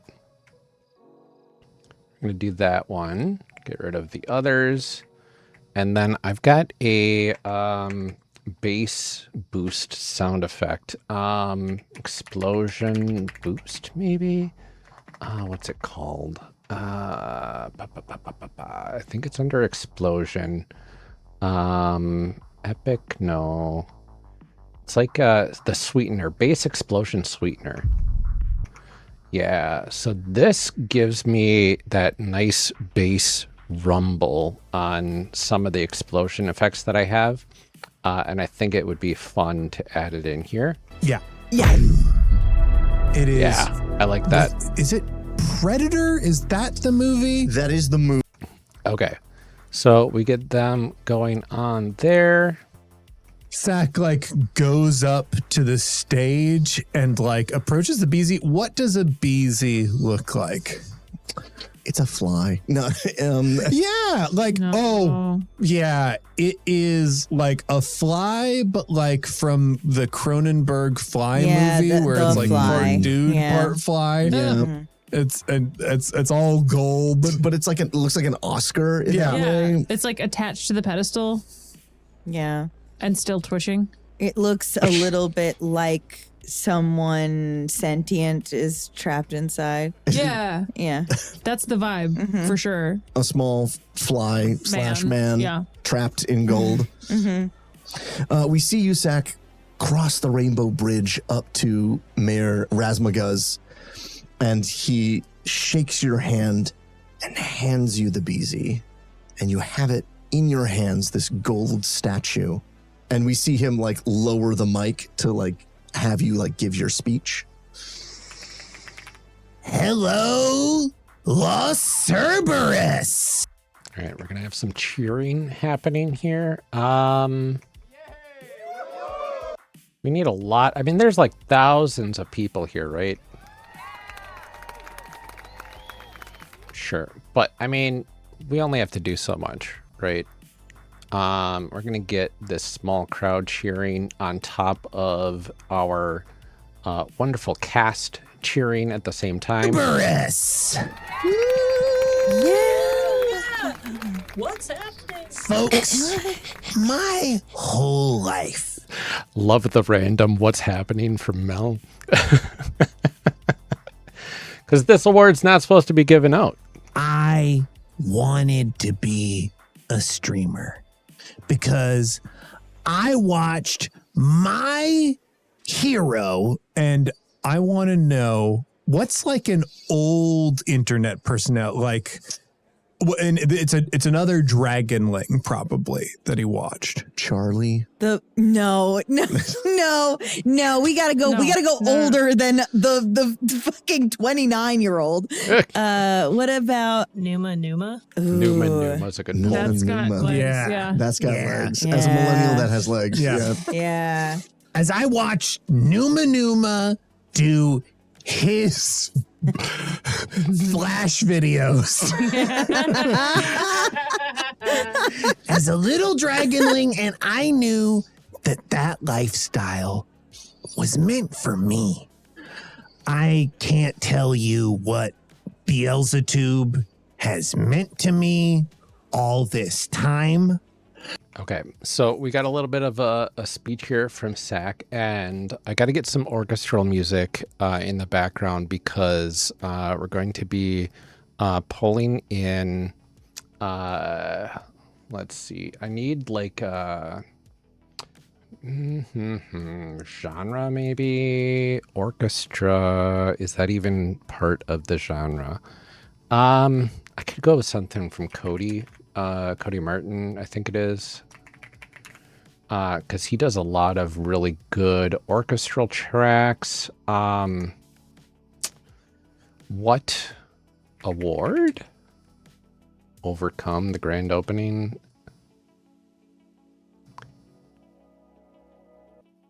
It's got to be like the Oscars playoff music, right? And it's got kind of a similar vibe almost. I'm going to go ahead with that, I believe. The Grand Opening by Cody Martin. Pop that in there just for a fun little bit. So we're going to have to grab that. And then I need to take... we'll go unsorted for now. Just grab any one of these so I can get into that folder. And then I can pop it into my app here. So I have it for later. And what is this called again? The Grand Opening.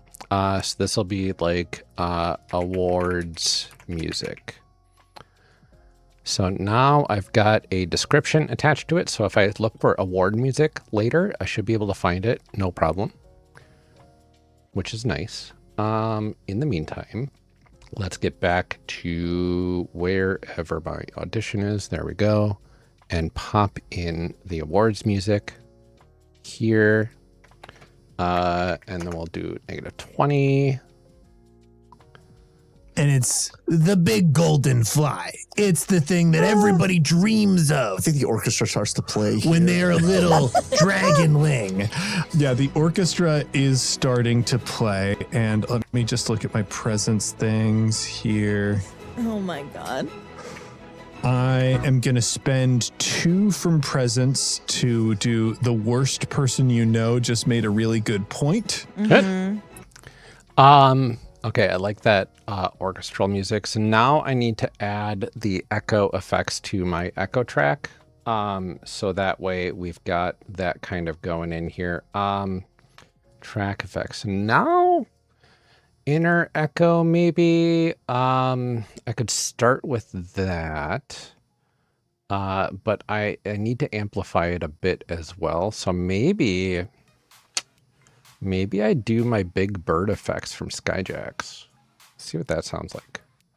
Orchestra. Whoa, that's... I forgot that I did the pitch shifter on that. I mean, maybe we can do a little bit of a pitch, right? Little dragonling dreams of holding this. We all watch each other dance and perform for the patrons. But it turns out that if you just get enough people together, you've got enough power in the palm of your hand to do this. -30 on that. And I'm going to make a magic roll here. And I'd understand this being pretty hard. What are you trying to do? I am going to use RGB Gamerfire to melt the award in my hand. Here's the thing. Fuck. That just happens. You just do it. Yeah, he like calls upon his like magic and it... Okay, so now we've got, let me pause my actual background music so I can get into this a little bit easier.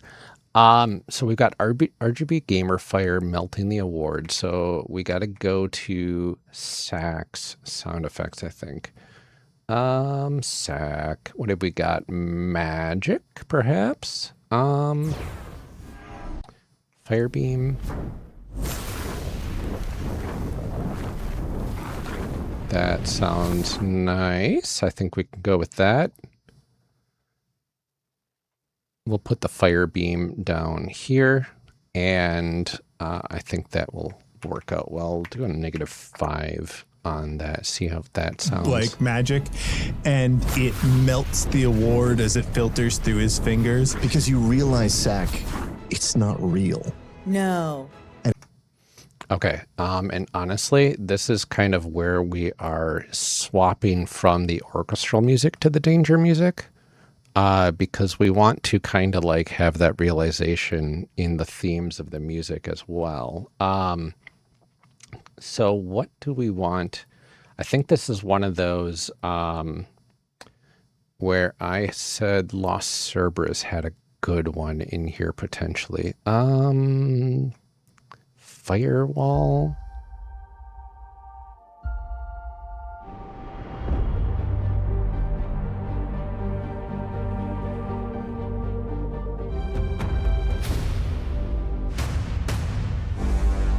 I like it.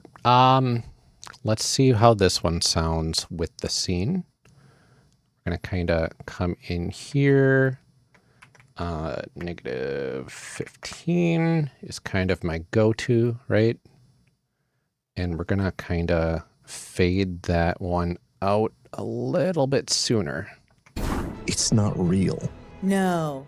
And it's at that moment that around you a cage begins to rise. No. PD is up out of her seat and like... And from the audience rises several patrons with hungry faces to see something new, something they've never seen before, a new fount of power after they've extinguished and been tired with all the other ones. Something new, something to dissect, something to find a new way to subjugate. Oh, you want a piece of this? Oh, God. You want in the sack pack? And I think it's at this point where... Hold on. Go, please, go for it. Well, if you want to come in, you got to agree to the terms of service, motherfuckers! And he's going to draw his katana to face them. Beautiful.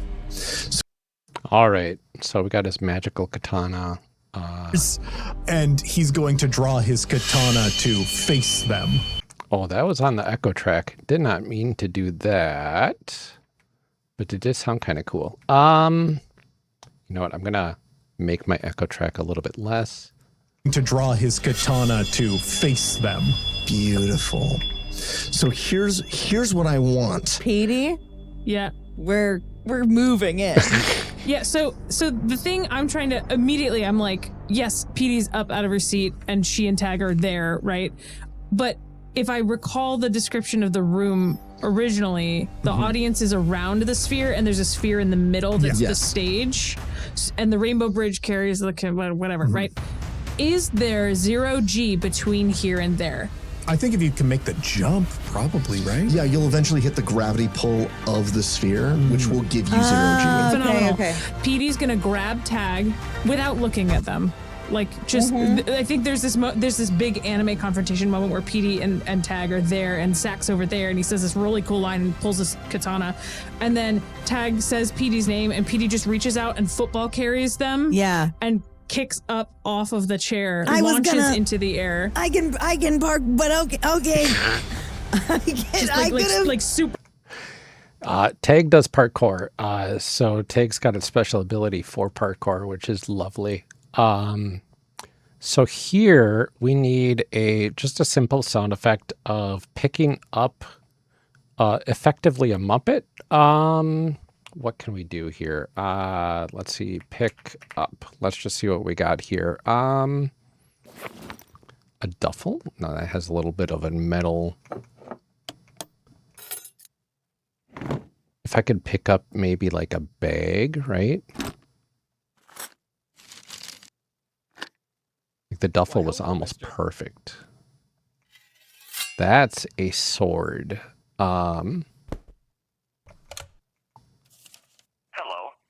That's an answering machine. Definitely not what we wanted there. You know what? I think the duffel should be fine enough. I can deal with that little bit. It's going to be harder to hear in the background anyway. And we can kind of... Yeah, I think we're going to kind of cut that down a little bit and lower the volume of the ending. Kind of blend that in. Ball carries them. Yeah. And kicks up. Okay, and now we've got a big hippopotamus jump here. How do we do that?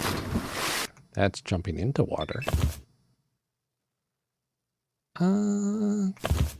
Jump landing. Yeah. That's 8-bit jumping. We don't want that. We want kind of like the, a cinematic, right?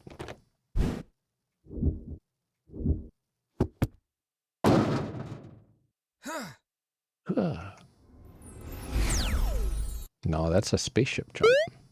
That's... Whoop.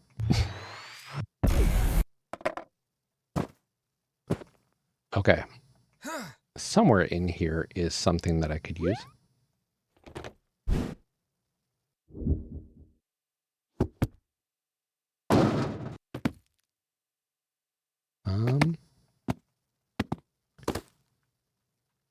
What can I have?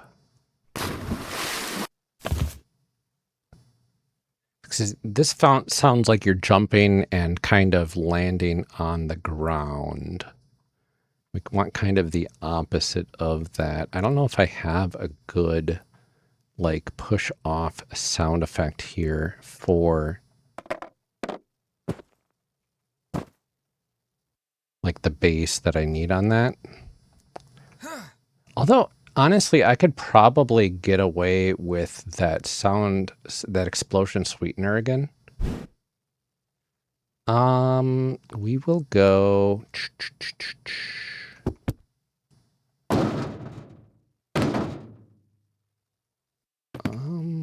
Yeah, I think we'll do this.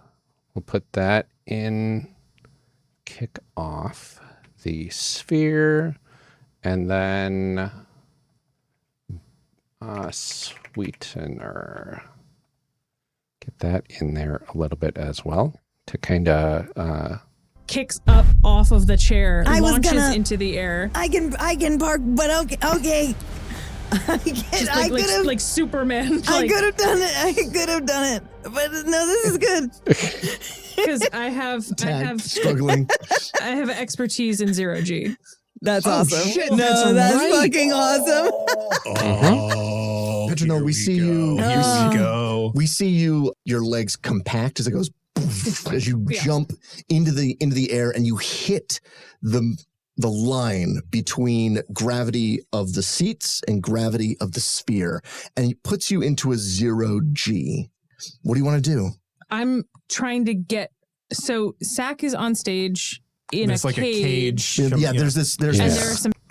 So we need some ambiance here. Right now, there's a big commotion going on in the audience, and they are getting geared up to start kind of fighting each other, honestly. Combat. I think I've got some potential stuff in here, but I need to filter out anything that's in a music folder. And let's sort by duration because we want a little bit of a combat scene. And what do we all have here? Vocal whisper? That seems weird. No. Those are different impact sounds, hoverboard, collapsing buildings. Maybe I need like a battle instead of music, right? This is a World War II battlefield. Okay, so we've got a whole bunch of screams. So that might be good to have in the background a little bit. But we want, gosh, I need like a different battlefield track, I think. Let's go to Soundstripe. Let's see, battlefield, perhaps? We don't want like individual male fight screams. That's for sure. We're looking for like a sequence, perhaps. Sequence. See if that comes out with anything. A burning fire blaze? No. Oh, hey, Mau Mau. How are you doing? Lovely to see you. Hopefully you're doing well. I am just trying to find a battlefield ambiance sequence here. It looks like it's trying to give me a whole bunch of walking sound effects, which is very weird. So maybe if I just do battle sequence, crowd run loud. Nope. Wood fighting sequence. No. Looking for that like struggling sort of background. Bottle return conveyor? No, that doesn't make any sense. I said battle, not bottle. That's interesting. Minus bottle? Sure. Sword hitting. It's a wood fighting sequence. So when I don't have a sound effect, this is kind of my process of just kind of going through and trying to find something, right? Let's try something different. Crowd commotion.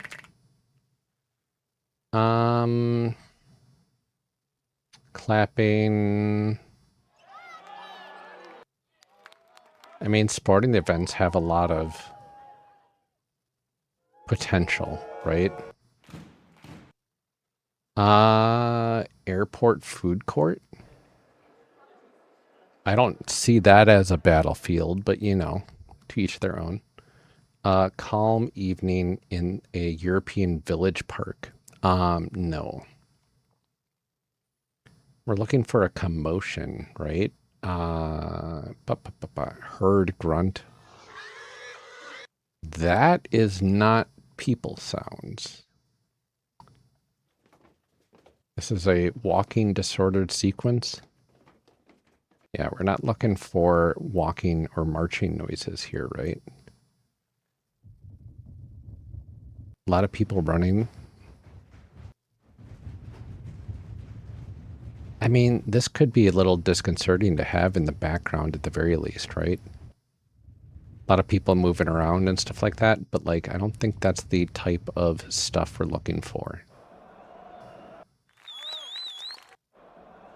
Soccer stadium crowd singing and drumming. No, I don't think singing and drumming hits the vibe that we're looking for either. I don't know, like one of the things that's hard to find on Soundstripe is anything that has anything to do with like sequences and stuff. Because fighting, stuff like that is hard to kind of come by. Like they got weather and stuff when I look up fighting, which is interesting. They got individual sound effects and stuff like that, which are fine. But then you get into any sequences and it's just kind of hard to find anything that sounds decent, unfortunately. Combat screaming. Yeah. Because like I could layer a whole bunch of stuff together, but that feels tedious at best. And maybe I am just overthinking things a little bit too much here, but it should be okay. How about combat? Just simple combat. Nothing outside of just like individual sound effects and stuff that are showing up here. Yeah, just a whole bunch of that. Well, outside of that, there's also freesound.org. That is another place that has some fantastic sounds. Let's see if we can do a battle sequence. We'll just look for that and look for Creative Commons 0, which means that you can use it without attribution. A bunch of sword clashing. I don't think we need to worry about that. Here's some battle mech walking. That's interesting. Intense battle loop. Whoa, that's music. It is not what we were looking for. And sorry for the loud noise, everybody. Let's do fight sequence, maybe. Fully fight moves, struggling, 6 minutes of...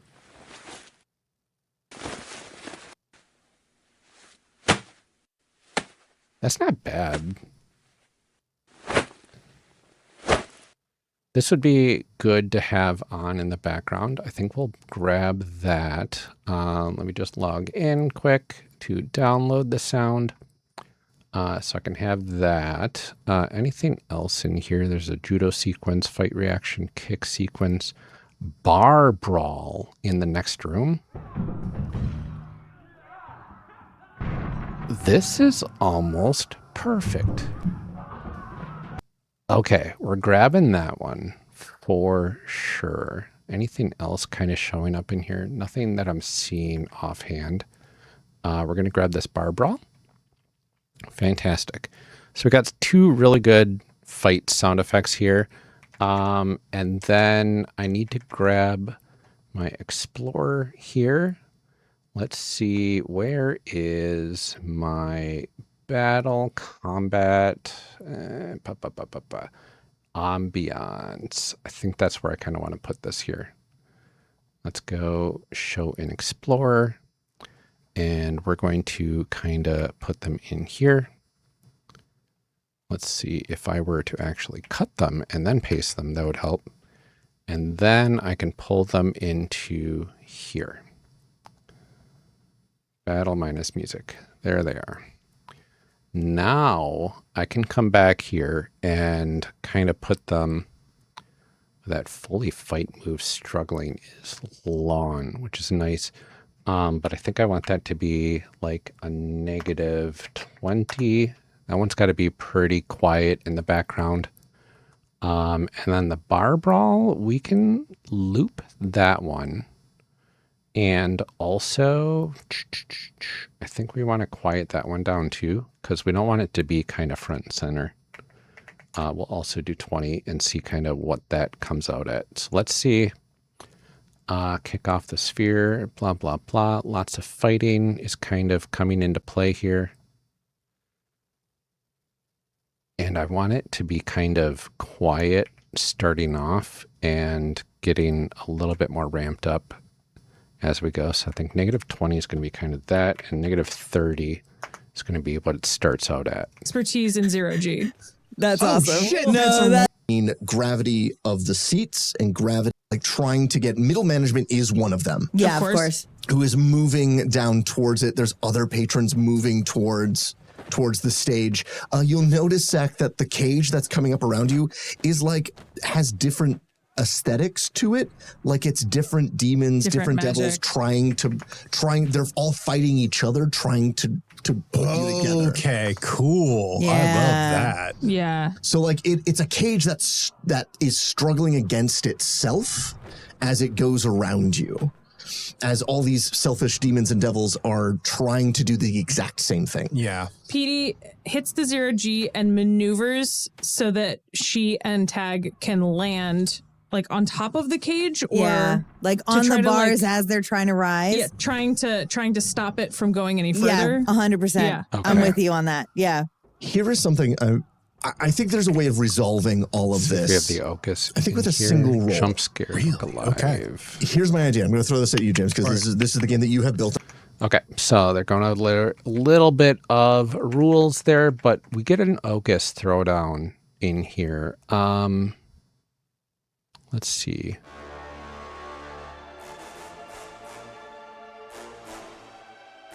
So we got to get the Ocus music into the mix.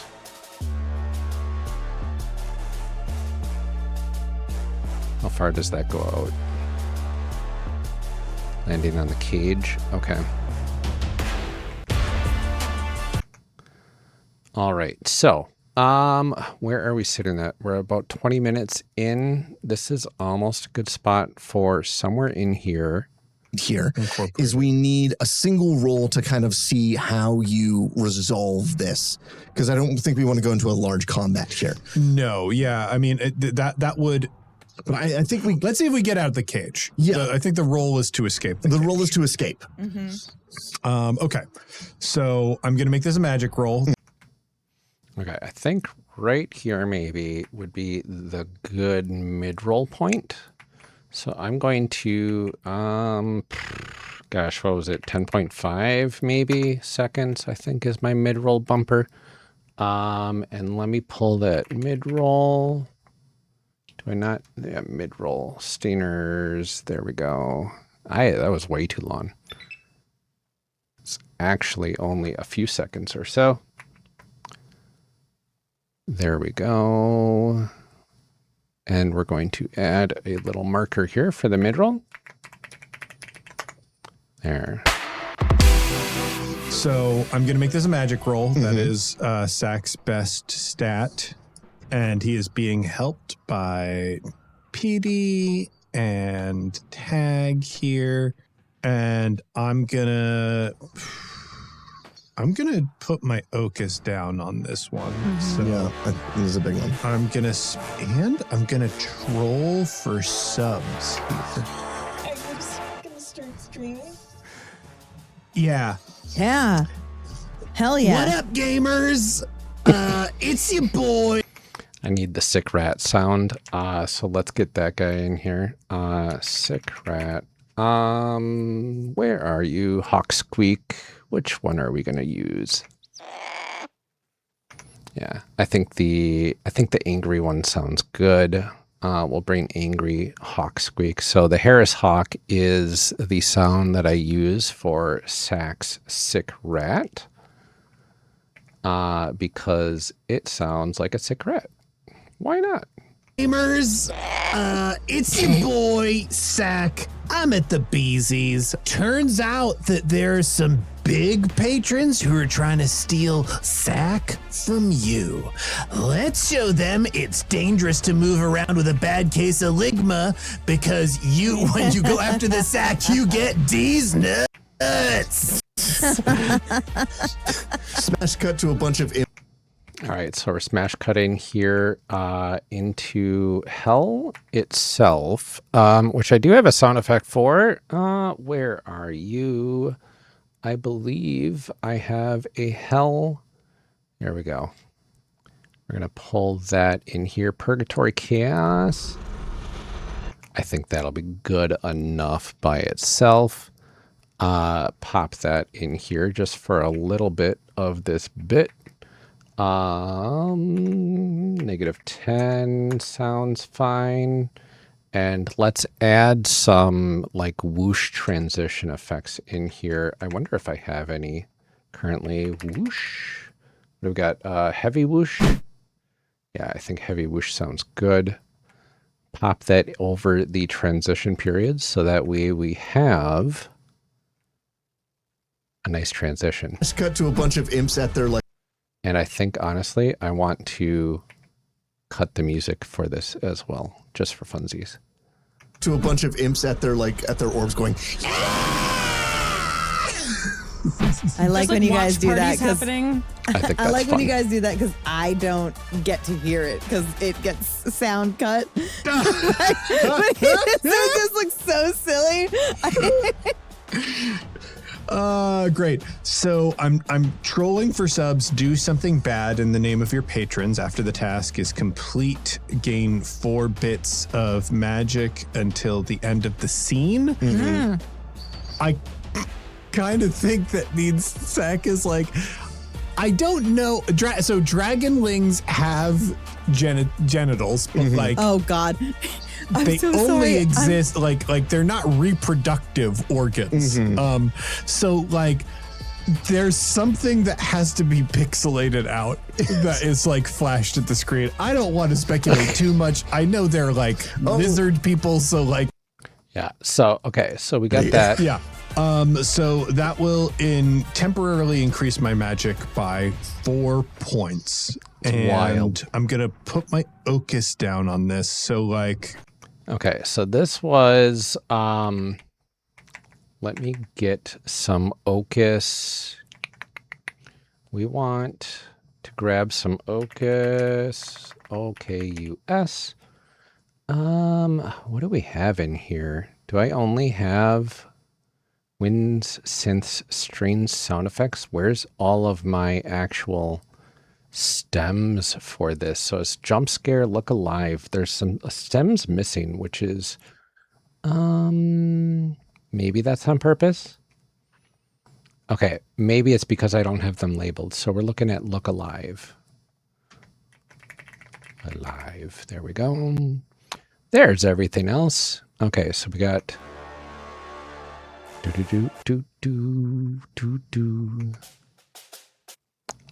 we're just trying to get some motifs going on in here. Like, why do I have two of... Oh, one's on L and one's on my C drive. Okay, I've got to get that sorted out as well. My word. I think all of these near the top are the ones that I want to use. Okay, so sound effects.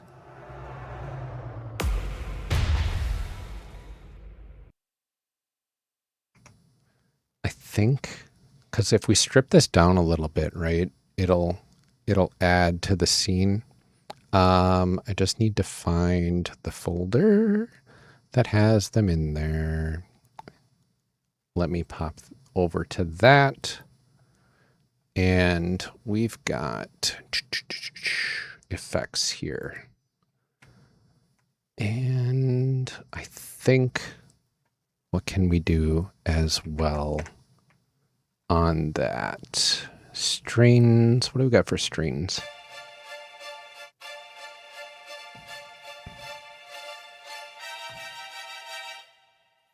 That's fun. And the synths? Oh, that's very disconcerting.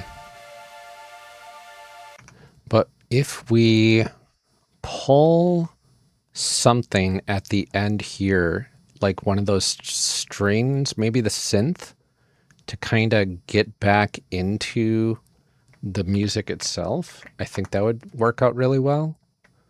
And I think I want to... Let's see, we'll hit that with 0, and then let's pull in, I think, the synth. I do want to take a listen to the winds, though, and see what that is. That's the bombastic, right? We do want the winds in there as well for later, but not right away. -20. Okay, and then we're going to grab this, get rid of most of that. I think, here we go. What can this sound like is the question. And we're going to kind of just ramp that in. Temporarily increase my magic by 4 points, and I'm gonna put my Ocus down on this. So like, it's gonna be 1, 2. Will you remind me, James, what are volatility dice?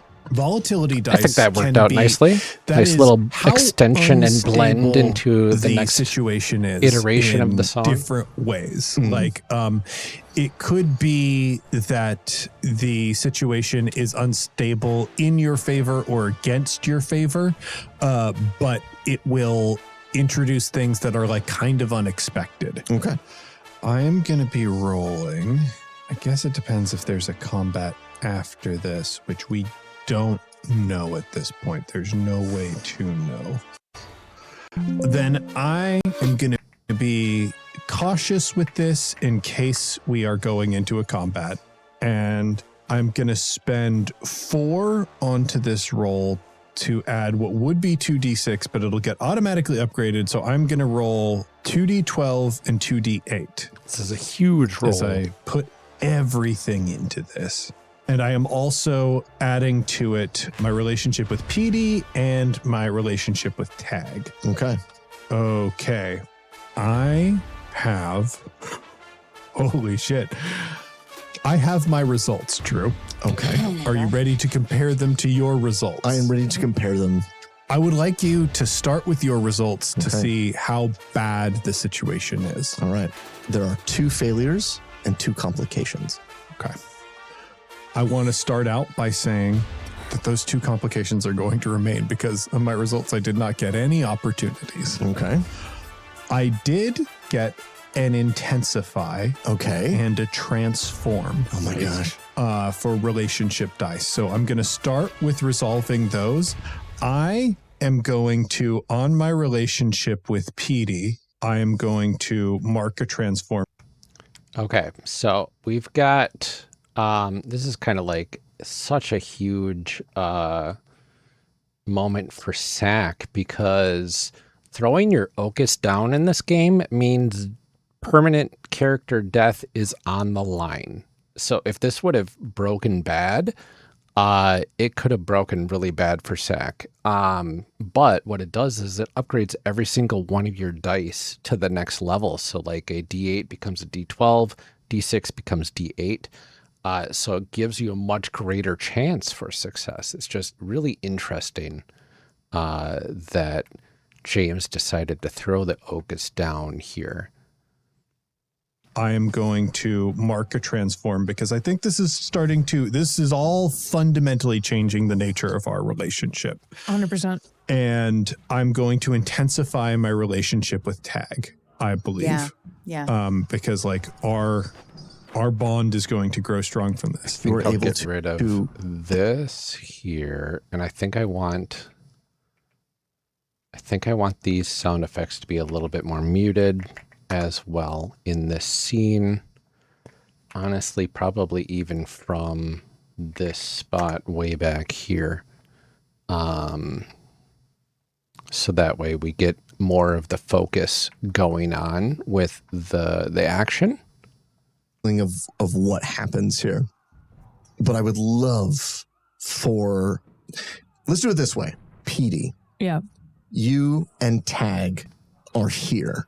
How are you, the two of you, assisting Sack? This is to see if Sack escapes this cage. I literally think we land on where the bars are starting to creep up and split apart.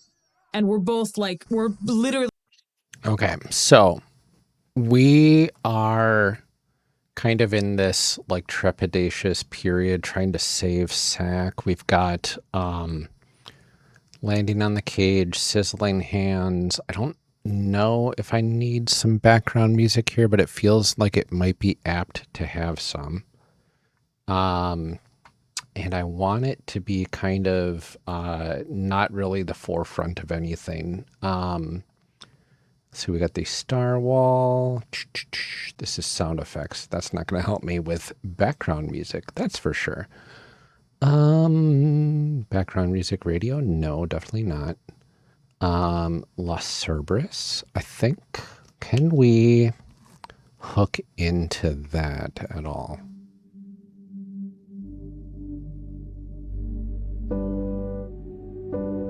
This is not the vibe that we're looking for. This is, let's see, Gear Up by Jason Aro.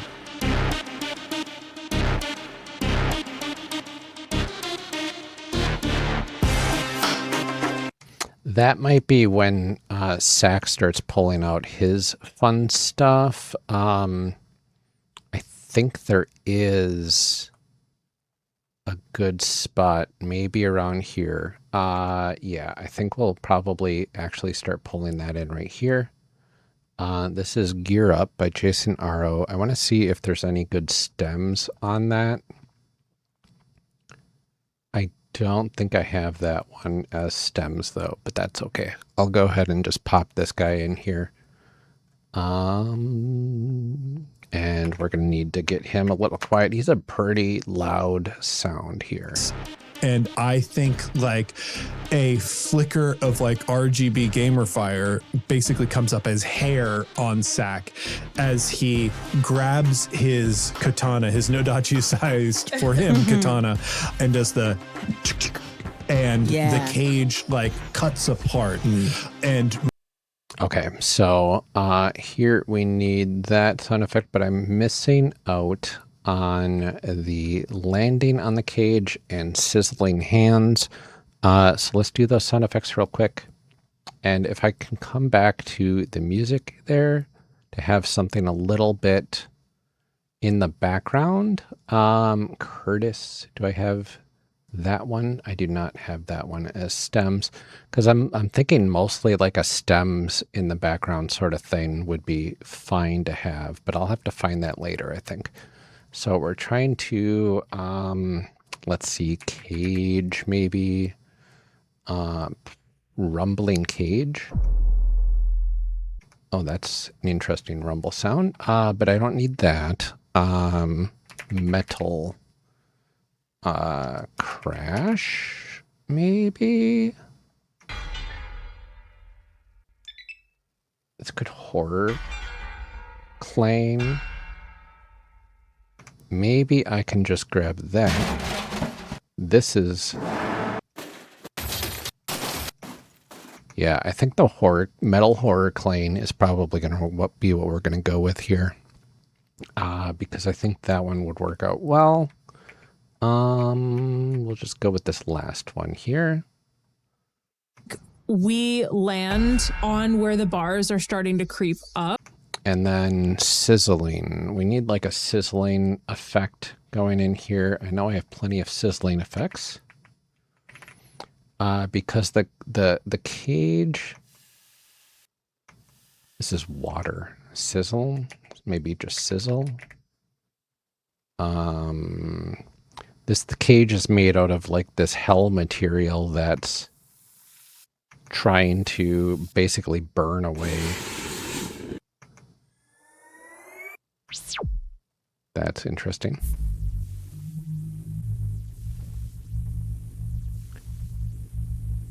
That I think will work. This is a glitch bass sizzle. It's got a little bit of that sizzle. It's got a little bit of bass in there. And honestly, if I pull it into this echo track, it might give a nice, interesting effect here. You're doing that, and I think both of you, your hands are burning from infernal fire and energy, cold and hot and acid and just despair made manifest as it burns you as you're trying to keep the cage I think that works out well. From closing all the way around Sack.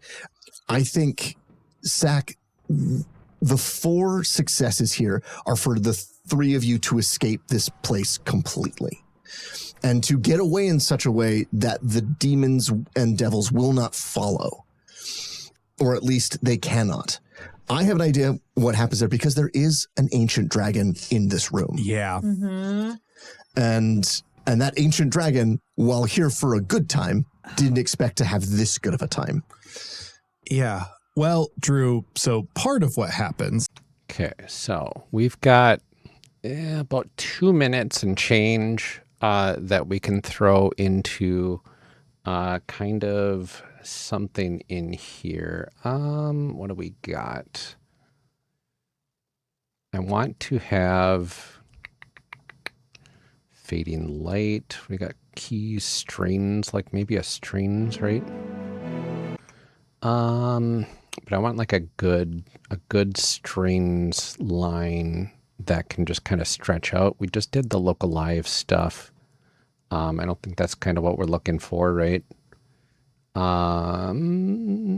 Bass, percussion, truth has some synth to it. We don't want that one. Enigma might have... No, those are a little too bombastic, I think, if I remember correctly. What are you guys? Oh, interesting. It's the Chronicles of Her. Titan. Any good? Maybe that's what we need, right? That's the synths.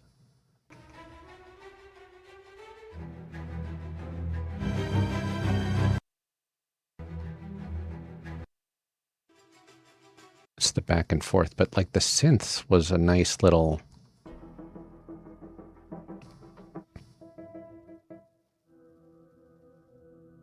Yeah, I think I'm going to utilize that a little bit.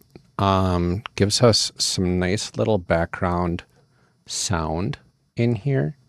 And we'll kind of see how that all blends in. And is there anything that can fill that gap a little bit? Like right in the middle there, there's percussion, keys, some bass in here.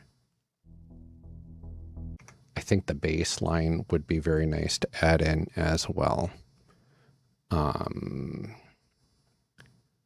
kind of fun acting as a little bit of a musical director. when you are doing sound editing. Honestly, probably one of my favorite parts is adding in the music lines, just because it's fun to add that emotion, you know. So let's see what this sounds like. How are you, the two of you? Where the bars are starting to creep up and split apart, and we're both like, we're literally like trying to push them back down. We're keeping the cage from coming back up. We're literally keeping Sack free. Excellent. To fight whatever. From infernal fire, Sack, the 4 successes here are for the 3 of you to escape this place completely. Will not follow. Didn't expect to have this good of a time. Yeah. Well, There's a Drew, little bit of a so gap in part there, of but what I think that happens, should be like, okay. Their hands are burning to hold it open, and Yeah. kind of what they don't know that they are doing is the cage that is coming up around me is an infernal Faraday cage, and if I were to be completely enclosed, I initiate another form of my transformation sequence. And I think like a flicker of like RGB gamer fire basically comes up as hair on Sack as he grabs his. Okay, so we need some transformation fire, I guess. I think I might have something in Sack's folder. Let me see what we got up there. Sack, magic, maybe. I mean, we got the metal sword, we got the beam, black necromancer, summon, a tornado, a fire beam, a teleport warp sequence.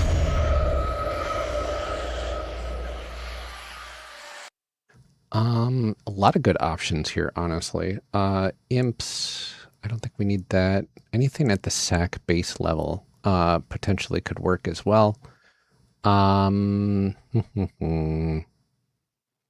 Sheath, unsheath. But we need fast. I know I've got a fast sheath effect here. This one.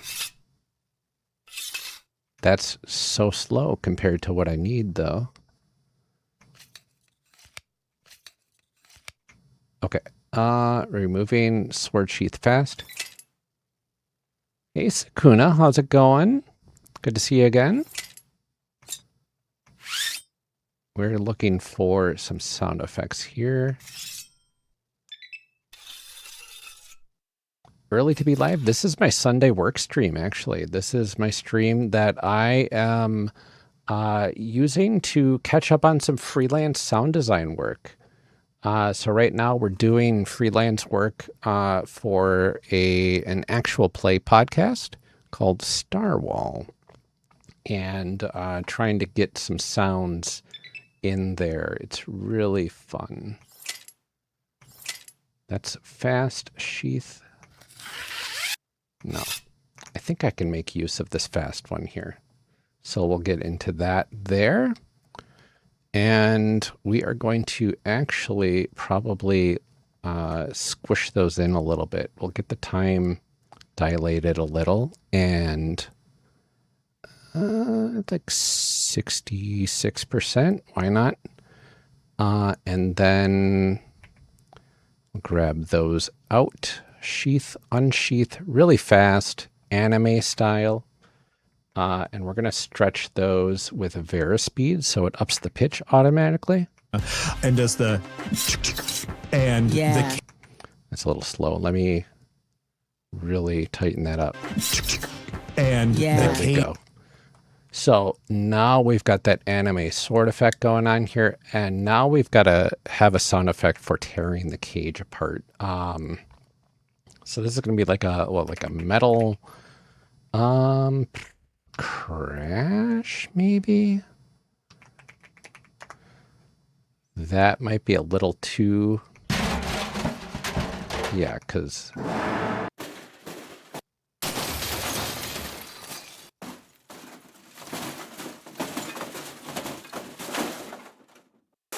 That one was not too bad, actually. I like that one. I think that one with the base sweetener should be good. So I'm going to kind of throw that in there, and we're going to add in the sweetener so we can get that nice little boom sound effect going on along with it. Apart and more of like the energy from my subs come in as the cage is trying to rebuild itself as it is fighting itself, and then Sack draws the sword. Okay, so now we've got an actual full sword draw here. So this is going to be the I've got the sheath sounds in here somewhere. There we go. We're going for a slow one because we want drama, and I can't easily pull that in. Well, this is up, so let me pull that over here. Yeah, I think it's going to be that first one's going to be good. Sword and like fire spill, and then gamer fire is blasting around. That's going to be an interesting effect. Okay, so I just extended the ambiance out a little. And now, gamer fire blasting around. I think we've got that effect as well up here under Sack. Let's see what else we got. Tornado, magical sword resonance. I think I want to add that as part of the sheath sound. Sword, this one specifically, yep. And we'll pop that in there. Pause the sword and like fire spill. And the fire effect is going to be, let's see, fire beam. I did use that one earlier, but it could be reused here as well. I think we might want to, honestly. So that's tornado, creeping underworld. No. That's a little too much. Yeah, we'll go with fire beam, I think. Fire underscore beam. Sure, why not? Pop that in there.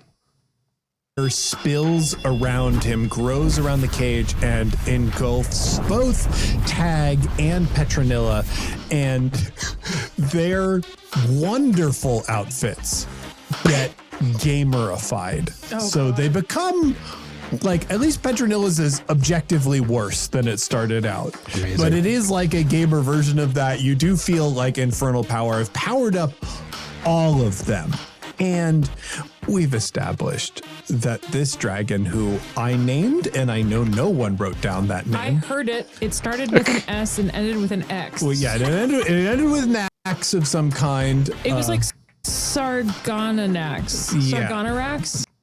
Okay, so they are remembering a name there, but that's okay. We've got a dust power jump here now. Using our, like, it is the most anime-ass jump where, like, dust rises up from the earth as we all three jump into the air, and this dragon catches us. We go on its back, and it fucking clowns on the demons in this room, literally chasing them into the track.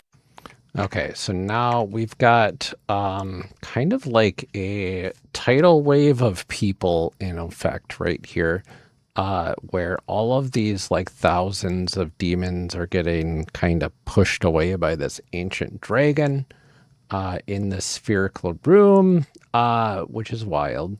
How, gosh, what do I do for that one? Tidal wave.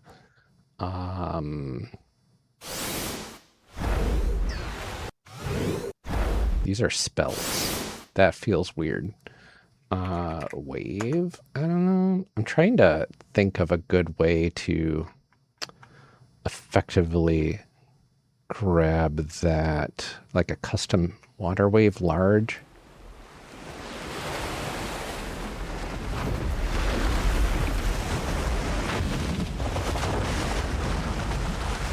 I mean, it feels like I could utilize this in a creative way. Let me pop that into the echo track, actually. And we're going to lower the sound volume on that a bit.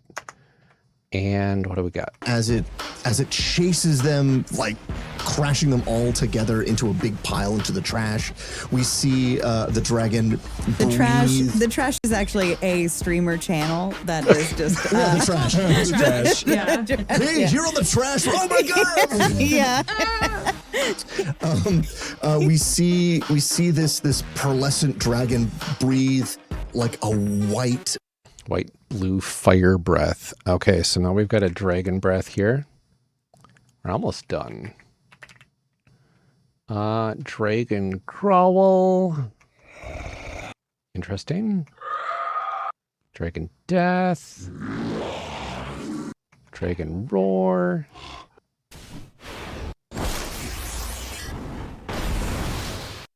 Dragon heaven. This is snorting. Cast.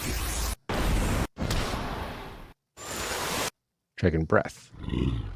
No, that's really not what I was looking for.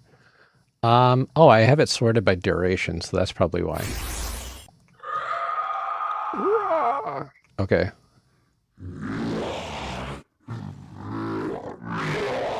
Oh my goodness. See, I do like that dragon flying effect there, but this dragon doesn't have wings. This is kind of modeled after the Chinese dragons with the long serpentine bodies. I think that might be a good sound to toss in there. So we're gonna get that dragon roar kind of going in. And that will kind of spill into, let's see, -5 on that. And what would be a good one here?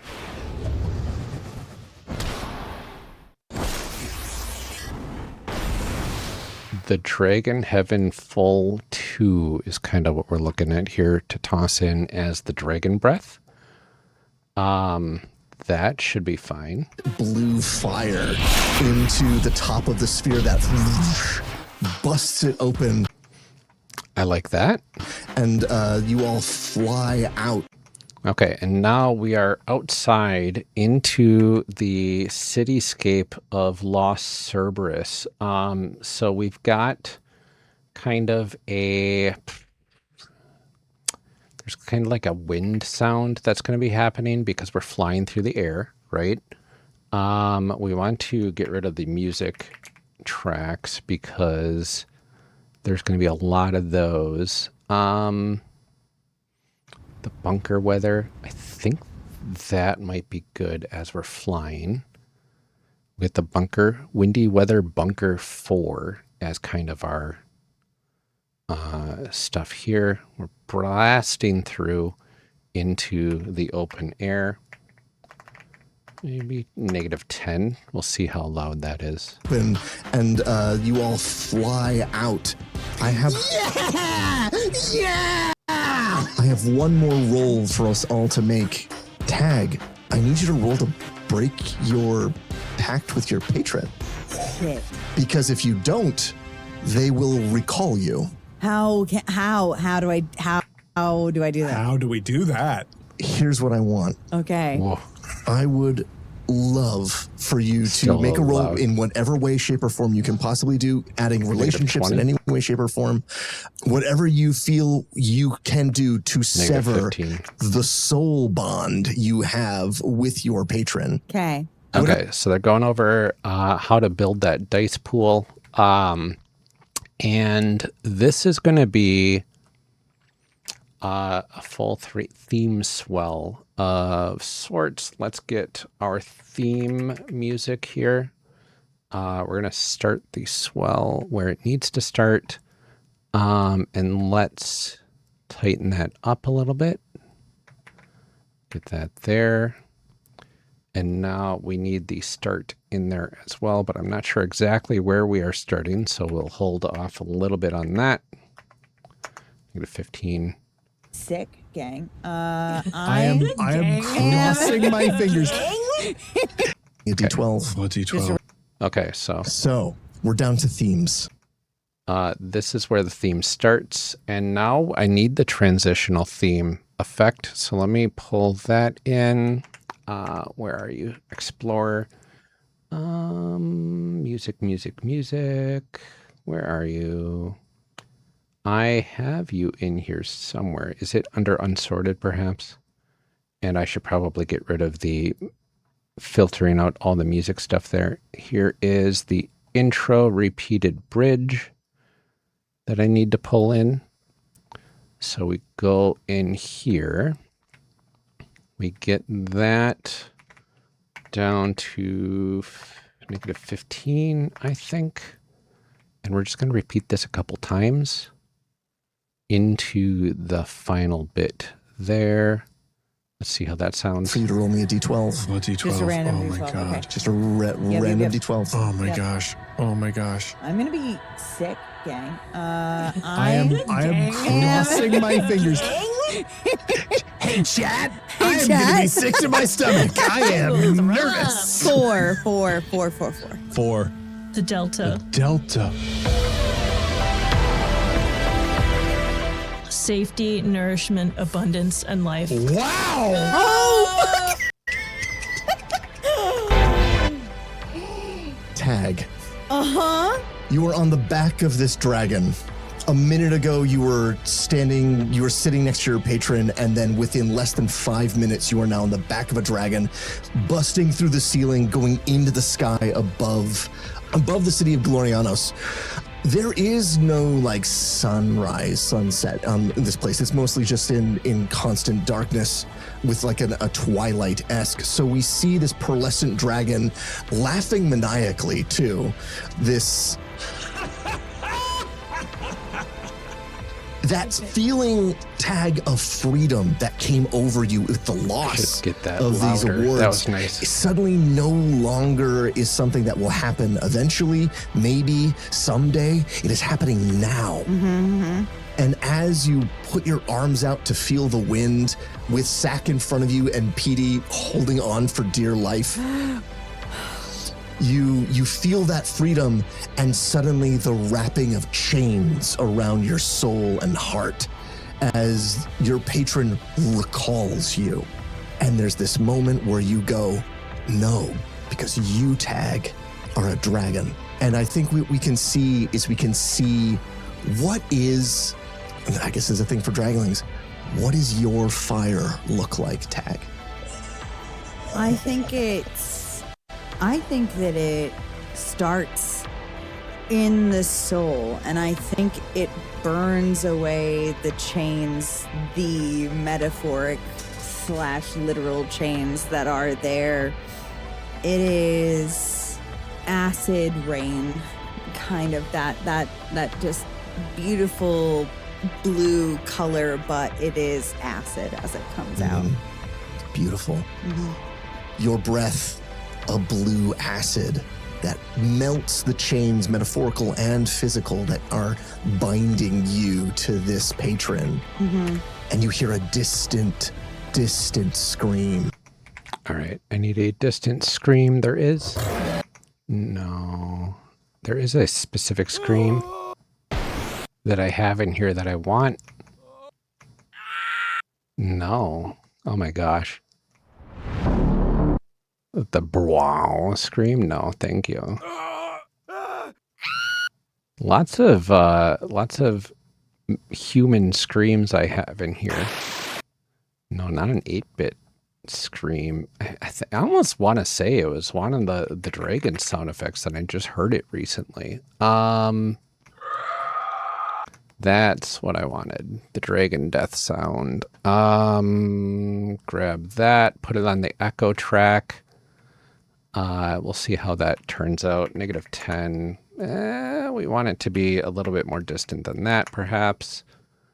Scream as you hurt him and sever yourself from his service and from all the service that you have ever had with him and ever will have with him is melted away. And for the first time in years, you're free. I take out my rat. I go live in the sky. I say, chat, we're moving in a new direction. Okay. Yeah, I think, do I want the swell here? Or do I want it beforehand? And I think I want it here. And we're going to kind of snap into the credits here. Starwhal, that's probably not going to get me what I need because this whole directory is labeled Starwhal. So it's going to give me everything. So I have to actually come down here. What I will do, actually, I'll just go to the last episode. We've got the characters and that credits. Last credits was James. So I think this credit sequence is going to be Drew. So we pull those in. So finish that off and right into the closing credits. I think that sounds really nice. I do need a sick rat in here though. So let me pull in the proper sick rat.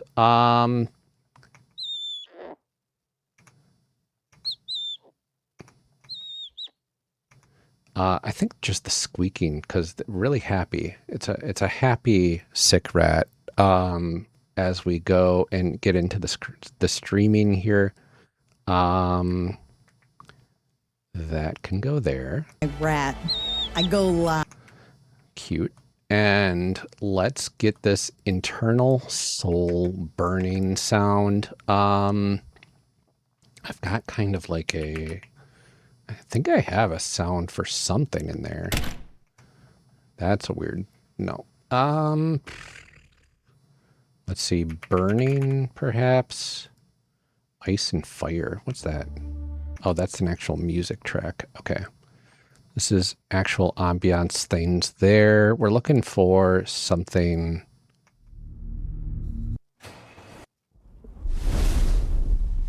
I mean, the fire ignite large is not bad, honestly.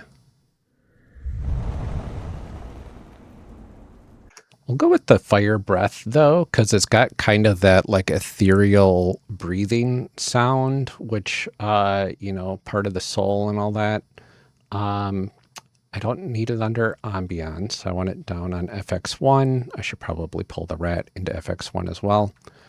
And then also I want kind of like a metal clasp sound, right? Like the chain snapping. Don't know if I have anything good for that.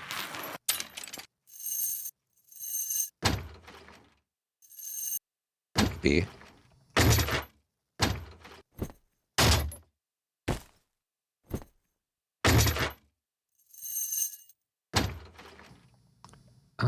I can make that work, I think. Kind of the chain sort of snapping, right? In the soul, and I think it burns away the chains. And if we put that in the echo track as well and lower the volume, that might be nice. The I lowered it a little too much. The metaphoric / literal. No, because they're kind of burning away. They're not exactly breaking. So if we go back to the burning, those are, well, that's a weird sound.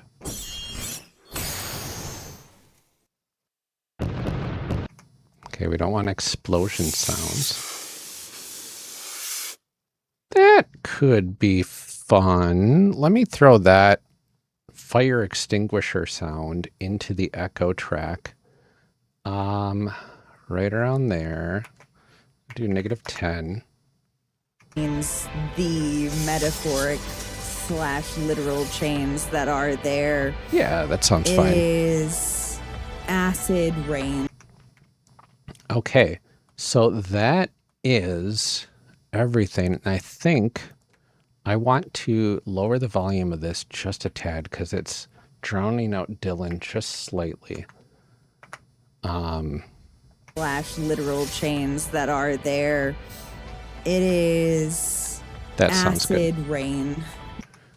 And that's it. Starwhal episode 57 is done. Now I just need to do the export of the actual thing, and I'll be all set there. But I can pause my my work timer. Hour 45 minutes to do all of that. We've got a full episode ready to go. I will just need to grab the export and deliver that to James and Company so we can get that queued up for the Patreon on Tuesday.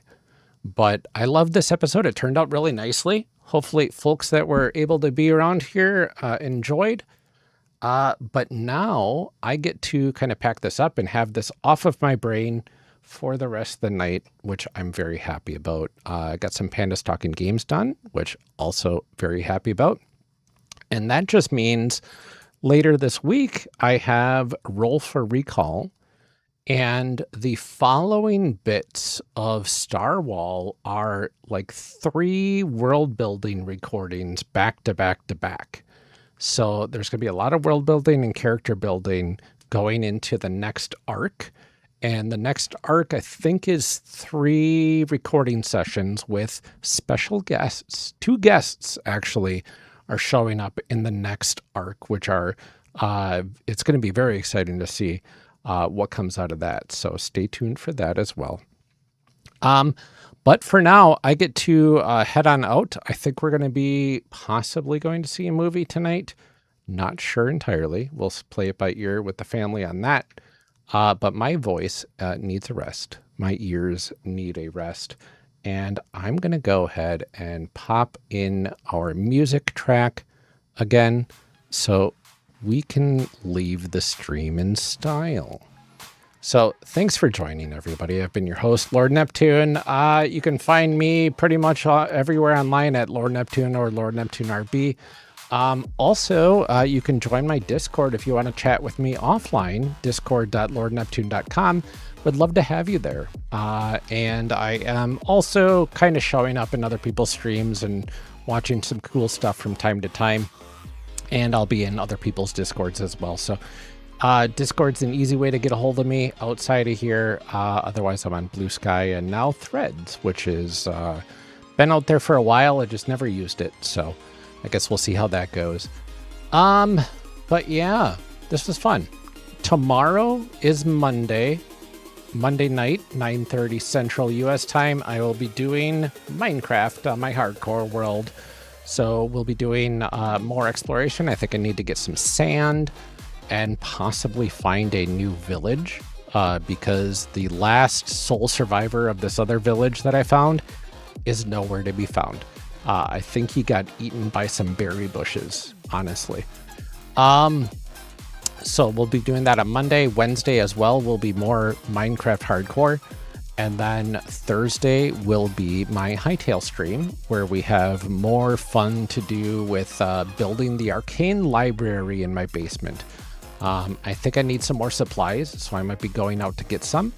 And it should be a fun little mix of adventure and a little bit of danger. Last time I got into some trouble with some enemies. But I survived. It was fun. And then some building. So it should be a good time.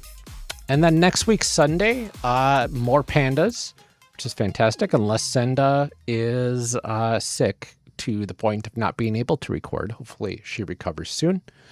And then we'll probably get some more Starwhal done, or maybe even Roll for Recall sound design. I guess we'll see kind of where we're sitting at that point. I don't think they would mind me doing sound design live. I don't want to do the dialogue editing live just because that gives a little bit too much spoilers for the upcoming shows. But I digress.